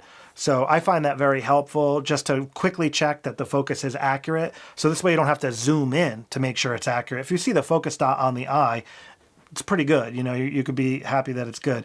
Playback grid, you can add grids for playback if you want. It's up to you. If you want to check your rule of thirds sort of thing, you can enable the grid. I'm just going to leave that off for now. Now here is where you would go to connect your smartphone. So like I said, I have a dedicated video for this, guys, but this is where you would have to go to do that sort of stuff. And this is where you can go to enable the wireless remotes, so that'll turn the Bluetooth on and stuff like that. Now, if you do connect to your camera and you do have the Bluetooth remote option selected here, so with that Bluetooth always on, it's going to drain the battery a little bit faster. So just please keep that in mind. We'll talk about that more in a second. And if we go over to the right here, we already talked about this, the live streaming options. We keep going over. Airplane mode is what you would need to use if you're using the Bluetooth functions, because like I said, it's always going to be on and it's going to always be trying to connect to your smart device or your remote control. So if you don't want it to do that, you have to turn airplane mode on. So that's just why that feature is in here. So make sure you enable airplane mode if you don't want Bluetooth working. Now Wi-Fi, we got enable, Bluetooth enable. Camera name, you could change that if you want. You could put like Jay's camera. GPS settings, you can go in here. GPS via mobile. So if your smart device is connected to the camera, it can pull the GPS data from the smart device and embed it in your files. So you would need to enable that here to do that. If you need to reset your connections, like say you get a new smartphone, for example, you could delete your old smartphone by resetting that stuff in here. And this is where you can choose your USB connection, whether you're hooking up to a computer or streaming or using the app for the iPhone, for example, and so forth. So you might have to change these settings depending on what you're doing with the USB connection. Now, if we go over to the right here, this is more of the settings area. So it's like the wrench icon. So you can change the file numbering, clip numbering if you want. You can actually change the file name. For stills, you can go in here and make a custom name for you. So you could say like R50V dash, and then it'll just do consecutive numbers, just as an example. Or you can change it to whatever you want. I tend to change this stuff because when I'm using multiple cameras, it makes it easy to know what camera that file is just by seeing the file name. It's very handy, especially if you're using multiple cameras. You could have it set for like camera 1, camera 2, whatever the case may be. You can do that for movies as well. Now, format card is something I need to talk about because when you first put a memory card in the camera, you are absolutely going to want to format it. So I didn't talk about that earlier because we weren't in the menu yet, but when you first turn the camera on and you put your card in, you are definitely going to want to go in here and format the card. I recommend doing a low-level format, and that'll blank the card out 100%, and it'll build a database on the card for the camera. So Canon has its own database type thing, so if you take a card from another camera and put it in here, it's going to have like multiple databases on it sort of thing. So you're going to want to go in here and format for sure. I'm just going to cancel that for now because I have photos on the card already. Now, we already talked about this. This is your date and time and stuff. Now, system frequency, I wanted to talk about this for the video shooters because you might have different frame rates than I have on my camera. And notice my camera is set to NTSC. So that's 24 frames per second, 30 frames per second, 60 frames per second, and 120 frames per second. If you guys live over in Europe, for example, you use the 50 hertz frequency over there. So your televisions and stuff run at like different frequencies. So your camera is probably going to be set to PAL mode by default. Now, if you have your camera set to PAL mode, if it comes like that, your frame rates are going to be different. It's going to be 25 frames per second, 30, I believe, is the same, and then 50 frames per second and 100 frames per second. So if you're seeing those frame rates, that's because your camera is set to PAL. So that's what that feature is, and it's an important feature if you're like wondering why my frame rates are different than yours, and if you have to use 24 frames, for example, for a specific project or whatever, you would need to go in there and set your camera to NTSC. Now, feature guide, that's like when you select different features, when you're in the scene modes and stuff, it'll like tell you like what that feature does. So I recommend leaving that on, but if you're getting tired of seeing that stuff, you can turn it off here. Beep, that's when you focus, it beeps. I recommend turning that off. The beeping drives me crazy, and if you're in an environment where you don't want to hear that, like church or wherever, you definitely would probably want that turned off as well. Now, screen brightness, I wanted to talk about that because this option you are absolutely going to want to change. When you're outside in the sun, you're going to want to crank this up to 7. It's much harder to see the screen when you are outside in the sunny environments. You know, the screen like looks dim. So you can brighten it up here. Now, when you're in really dark conditions, the screen's going to look too bright, so you can lower it here. So this is a really important feature, and I recommend adding this to the My Menu area, which I will show you in a minute, because it's such a commonly changed option, at least for me. Now, UI magnification, this is for like visually impaired people. If you enable that, you can like double tap the screen and it'll zoom in so the text is larger. So that's what that is. I'm just going to leave that off. HDMI resolution, I would recommend leaving it in auto, but if it's not working with your monitor, you might need to change it here to 1080. Now, reset camera, this will reset the camera, but it won't reset it all the way to factory, like I mentioned in the beginning of the video, but it will reset like anything that you change, like all those options that I changed in here, it will reset. And please, guys, keep in mind, the menu does look different when you're in the full auto modes. So if you're in the A+ video mode or A+ photography mode, for example, the menu is more simplistic, so you don't have as many options, which makes sense because you don't really need those options because you're in full-fledged auto mode. You're not going to be able to change them anyway. So they limit the menu and customization and stuff like that. I'll show you what the menu looks like in auto modes when I'm done with this so you can see the difference. So here's the battery info. You can go in here and it'll tell you where the battery is and so forth. Copyright info, manual. So right here, if you go in here, you guys can QR code scan that, and that will bring up the manual for this camera. So that is just awesome. I love how they include that in here and they make it so easy. So if you're in the field, you can just scan it with your phone and bam, you got the menu. You could search for the feature or whatever. Here's the current firmware, guys. I'm at 1.0. This thing's brand new, so that number probably will change over time as firmware updates come out. Now, here is where you customize the camera. So a lot of these buttons and stuff can be changed. So if you go in here, it's basically showing you all the different buttons and what they do and how you can change it. And of course, you have photo and video mode there. So these are all those different options. You can see it shows you the little camera and what button you're actually going to be changing and what the options are for photo and video. So you can go in here and customize this stuff if you want, guys. Very powerful. Shutter button config for movies. You can set that for however you want. This is how it is at default, which is, I think, fine. Customize dial and controls. So here is a pretty cool option because you can actually change the lens ring. Right here is set to exposure comp by default, but you can change that to like ISO, for example. So now this ring is going to act as ISO, so you have like a tri-navi control system, because right now you only have this dial here and this dial here. This will put the lens ring as another dial. So that's what this option is. So I'm just showing you how I might set that if you want tri-navi control. Multifunction lock, this is where you can go and decide what you want locked. So you remember when I hit the lock button before, how this dial still worked? You can actually set it so they all lock, including the touch screen. So again, this is great if you're handing the camera to somebody and you don't want them messing the settings up. You can literally have this set so everything locks, but the shutter button's still going to work. The record button's still going to work. But if they hit a dial, you know, if you're in manual mode or something, if you hit a dial, like nothing's going to change. They can't, the touch screen's not going to do anything. It's so easy to touch the screen and accidentally set a focus point, for example. So that's what this stuff does. So I'm just going to leave it like that. Click OK. Now, focus ring control, again, it's set for focus. You can use it as a control ring, though, if you want. You can change it here, and now it's set for control. So now it'll actually work as the ISO button if you want to use it that way.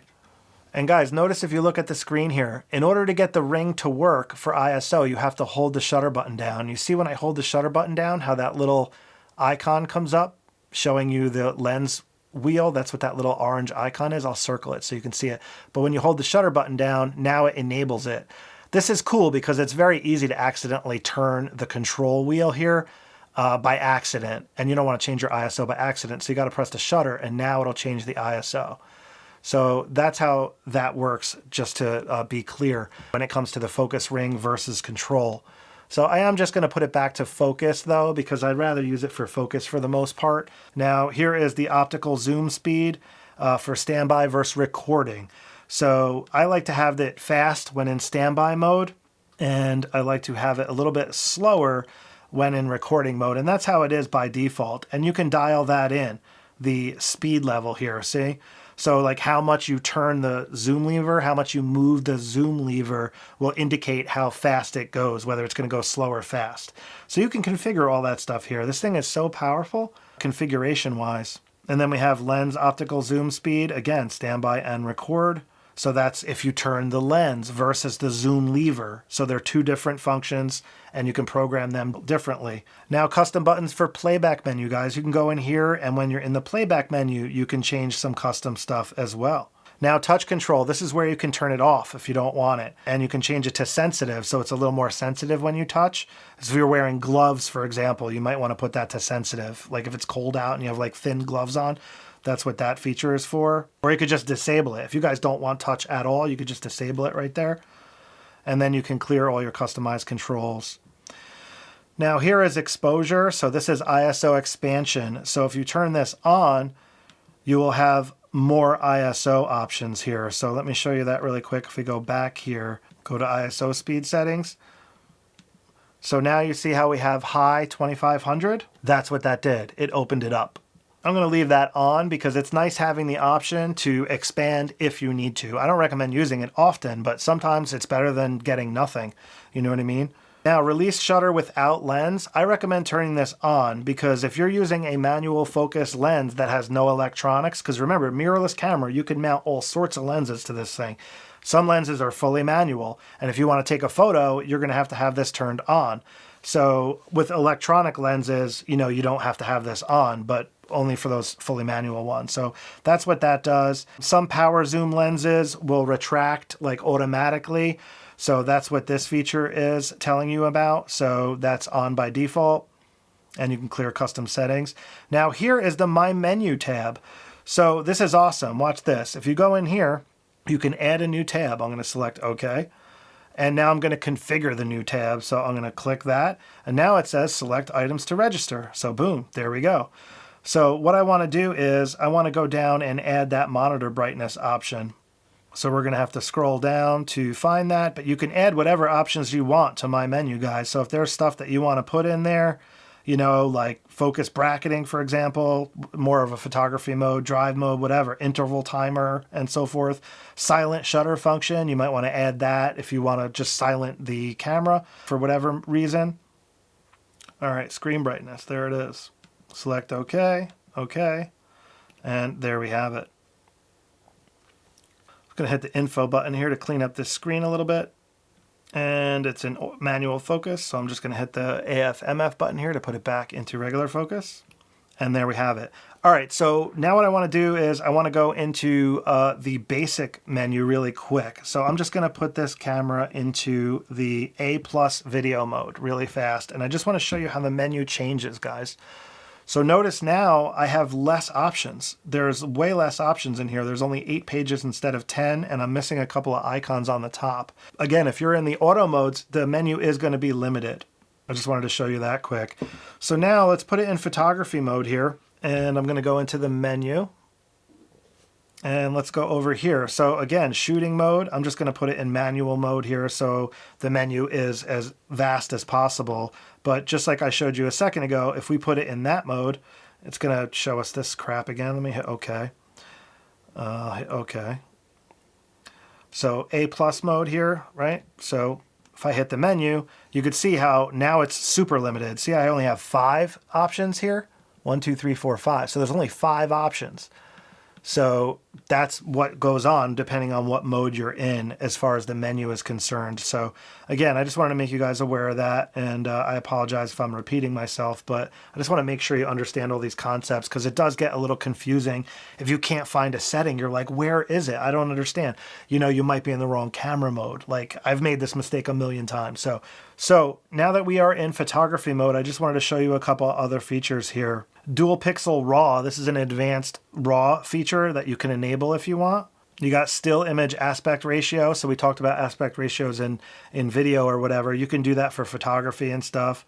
Digital teleconverter, that'll give you like more zoom if you want, but it's a digital zoom. So that's up to you if you want to use that, but it will give you more zoom if you need it, you know. Now ISO settings, let me go in there and go to max for auto. See how, because I enabled that expandable, it goes all the way to 32,000 in photography mode. So I'm going to make it 25,600. And now auto mode, if you go in there, you can go all the way over to those speeds now. See that? You can go all the way to 51,200 actually. We talked about the anti-flicker. External speed light, that's for a flash unit. If you were to put a flash unit on top here. Now clarity will just add like punch. It's like a micro contrast feature. You could dial that up or down. Default is pretty good. HDR mode, this is a powerful feature I wanted to talk about. If you enable this, it'll basically take multiple shots and it'll combine them automatically and create an HDR photo for you. So this is great for really high dynamic range scenes. So like if there's really bright lights and really dark shadows, for example, that's a high dynamic range scene. You might want to try HDR mode for that. Auto lighting optimizer, this is a feature that you can't use in manual or bulb mode, but in the more auto modes, you can enable this stuff and it'll just like brighten the shadows up and tone down the highlights automatically. Highlight tone priority, you could turn that on or off. If you're in HDR mode, you would want to have it in one of these enhanced options here. You could see how it says for HDR PQ. So if you're using those features, that's what this stuff is referring to. I'm just going to leave that off. Long exposure noise reduction, I have that turned off because I prefer to use noise reduction in my editing software. But if you guys are not using editing software, you can enable the long exposure noise reduction. One of the downsides to this feature though is it takes a minute to process. So if you are taking long exposures, you're gonna have to wait like whatever it is, 20 seconds for it to process, and you won't be able to take another shot until that's done. So just so you're aware of that. Same thing with high ISO noise reduction. That's actually set to standard. I'm going to set that to low because I prefer to do that in post-processing. Dust delete data. If you get dust on your sensor, you can actually, you know, do this and it'll like cancel it out for you. Try to like automatically mask it out. So focus bracketing, what that'll do is it'll actually bracket the photos, but by bracketing, what I mean is it'll change the focus. Like with each shot, just like a little bit. So this is really good for macro photography because the depth of field is so narrow that it'll actually move the focus point and take a bunch of photos just as an example. And then you could literally combine all those photos. Like in Photoshop, there's an option for this feature. You grab all the photos and it focus stacks and it'll create like a composite. So you'll get like maximum sharpness front to back with like macro type scenario, which is where the most likely scenario where you would use this feature in my mind. And you can dial in the number of shots for it, the focus increment, all sorts of stuff like that. It's very, very cool. So anyways, moving on here. Drive mode, we talked about that. Now interval timer, if you enable that, this is for time lapse, like hardcore time lapse. Now remember, the S&F mode, you could do time lapse as well. This will do it the old school way, like by taking photos. So you're gonna get maximum resolution photos. So that's what that is. And you can go in here and dial in all the different settings. So how many shots you're gonna take, how many intervals, and so forth. Silent shutter, you can turn that on there if you need the camera to be silent. Now shutter mode, electronic first curtain is what I recommend using for pretty much everything. So first curtain shutter has a limit. It can, it maxes out at like 1/2000th of a second or 1/5000th of a second. I'm not sure, 1/4000th maybe. Electronic will allow the shutter to go much faster. So in extremely bright conditions, you might need to switch this to electronic shutter. Also, silent mode is electronic shutter. So if you want to go into silent mode, you have to have electronic shutter enabled, but it'll automatically enable it if you enable silent mode, for example. So that's what that does. Release shutter without card. That just means, can you take a photo without a memory card in there? You may or may not want that. Sometimes if you forget to put a memory card in there, you think you're taking photos and you're not, because they're not being, written to the card. But the camera will flash constantly telling you that there's no card. So I don't know, I just leave that on. Now review duration. Remember when you take a photo and then the image pops up for like 2 seconds by default? This is where you can go to turn that off. I don't like that, so I turn it off. You might like that, so you can change it for however many seconds you want or have it on hold. So until you hit the shutter button again, it'll just stay there. Display simulation, this will basically try to simulate what the exposure is going to look like when you have the camera set this way. Now, when you would want to change this or turn it off would be when you're using flash photography, for example, because the flash is actually going to supply all that light. So you don't want the camera in simulation mode when you're doing that type of stuff. You want the screen to kind of act like a viewfinder. For example, if you have the shutter speed set to 1/200th of a second, f8 in a studio environment, and you're using flash photography, the screen's going to look black, because it's trying to simulate the exposure. It doesn't know that a flash is going to fire and provide all that light. So if you want to see what's going on, you have to turn this off. And then the screen will kind of act like an optical viewfinder where it'll just look like what you see no matter what. And it won't fluctuate depending on how you have your aperture and shutter speed set. So that's what display simulation is. And like I said, off flash photography in particular is when you're going to want to turn that off. Subject detect, we already talked about that. I'm just going to leave it in auto. You could set this independently for auto and video though, so keep that in mind, guys. The options are different for photo and video. Some overlap, some don't. So that's why I'm showing you this. Same thing with eye detection, register people, and so forth. Preview AF. Now what that means is the camera will basically autofocus for you even if you don't press the shutter button to focus. So it'll pre-focus. So that's very helpful if you want, the camera to keep track of what you're looking at. So it's not like blurry if it's focused on the background and you're trying to focus on something closer. So I recommend leaving that on, but it will chew up the battery a little bit faster. Now the AF assist beam in low light, that beam where you saw the self timer flashing, that beam will shoot out and try to help the camera autofocus in really low light. And it's very useful for that function. But if you're like at a concert or something and you hit that and that beam goes out, you're gonna like blind people, you know what I mean? Not blind people, but you don't want it to always engage. This is where you go to turn that off. So here's the limit subject detection. We talked about that in video mode. It's the same thing in photography mode. Now here's all the custom stuff we already talked about. So you can customize the camera just like you did in video mode, in photo mode in here. And that's pretty much it. All right, guys, so the last thing I wanted to talk about quickly is these custom modes here. You got custom C1, C2, and C3. Now, you might wonder what those modes are for. Well, basically, you can have the camera set however you want. Like, for example, in a studio, I might have the camera set up to, let's say, f4, and then I'm going to set it to 1/50th of a second, right? Because I want to be double the frame rate for video. I'm actually in photography mode right now. Let me switch this to video mode. All right, so we're in video mode. 1/50th, f4, ISO. I'm going to hard set that because I'm using controlled lighting, right? Like, so this is for a studio setup. I'll say I'll have that set to ISO 400. So now we're in the controlled lighting scenario. You can change your white balance. So if I had my white balance, I would set that to custom, because I would do custom white balance. So I would leave that there. You can go into the Q menu and change any other settings that you might need to change. Okay, so all that stuff can be set up how you like it. So if you go into the menu, guys, right here in the wrench area on page 4, this is where you would go to set those custom menus. So look, register settings. So here we go. If we register those settings, now we're going to be custom 1 for video. So you get 3 for video and 3 for photos. So for example, now this is basically, I have this custom 1 set up. So if I switch the camera now to custom 1, the camera is going to be set how we had it set.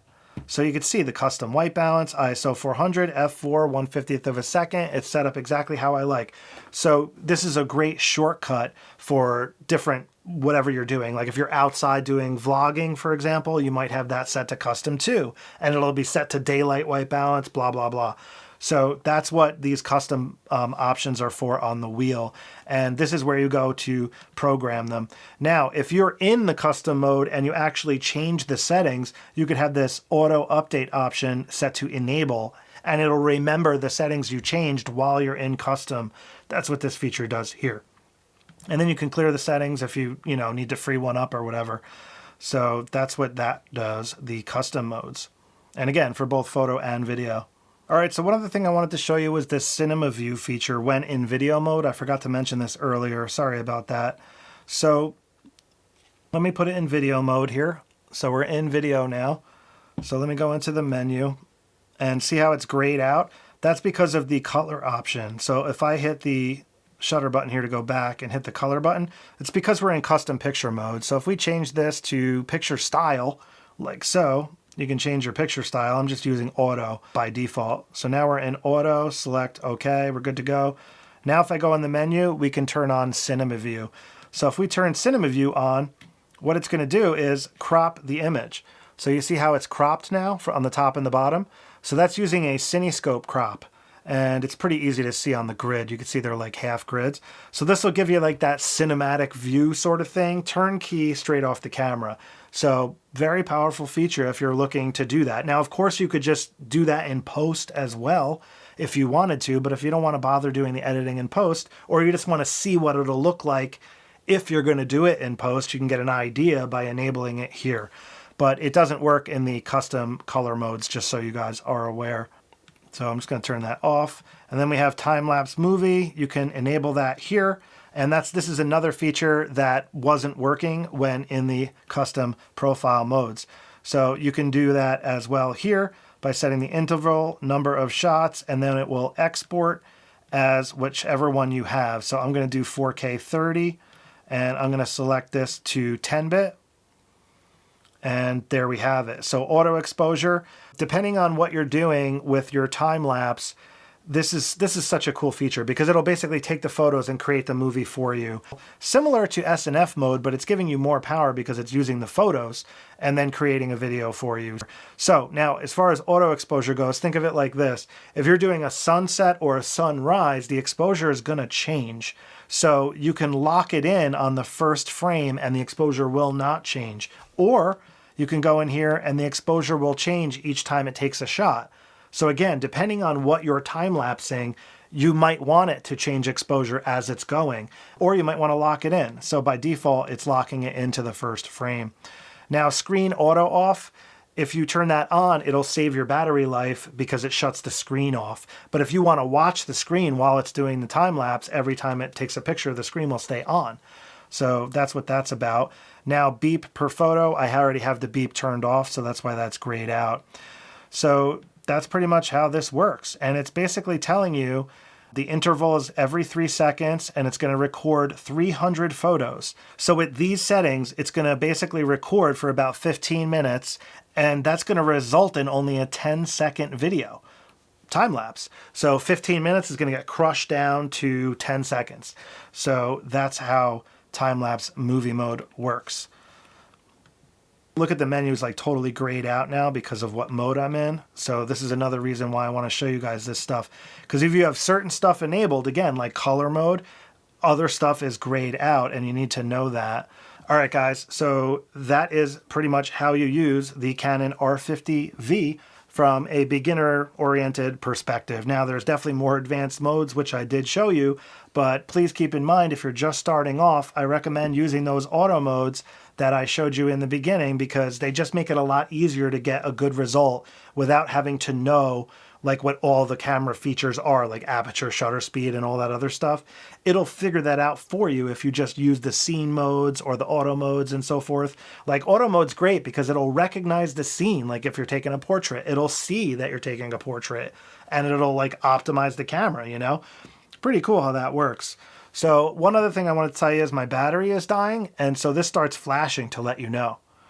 So, and also on the screen, you can see the battery is dying there.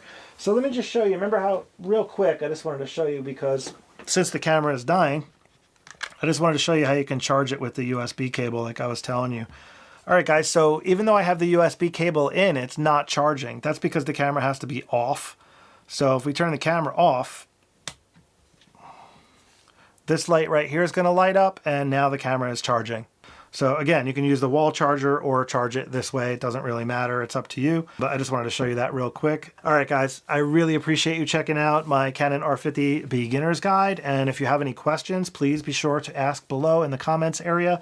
And like I said earlier, all the stuff I was talking about will be linked below, such as the remote memory cards and so forth. Also put a couple recommended lenses down there because Canon is finally allowing third-party lenses to be made, so there's a couple really good options out there. If in case you guys don't know, I'll just put a few down there if you're interested. If you got what you were looking for in this video, please give me a thumbs up, but it would be even cooler if you hit that subscribe button as well. All right, guys, have a great day, and I will catch up with you next time.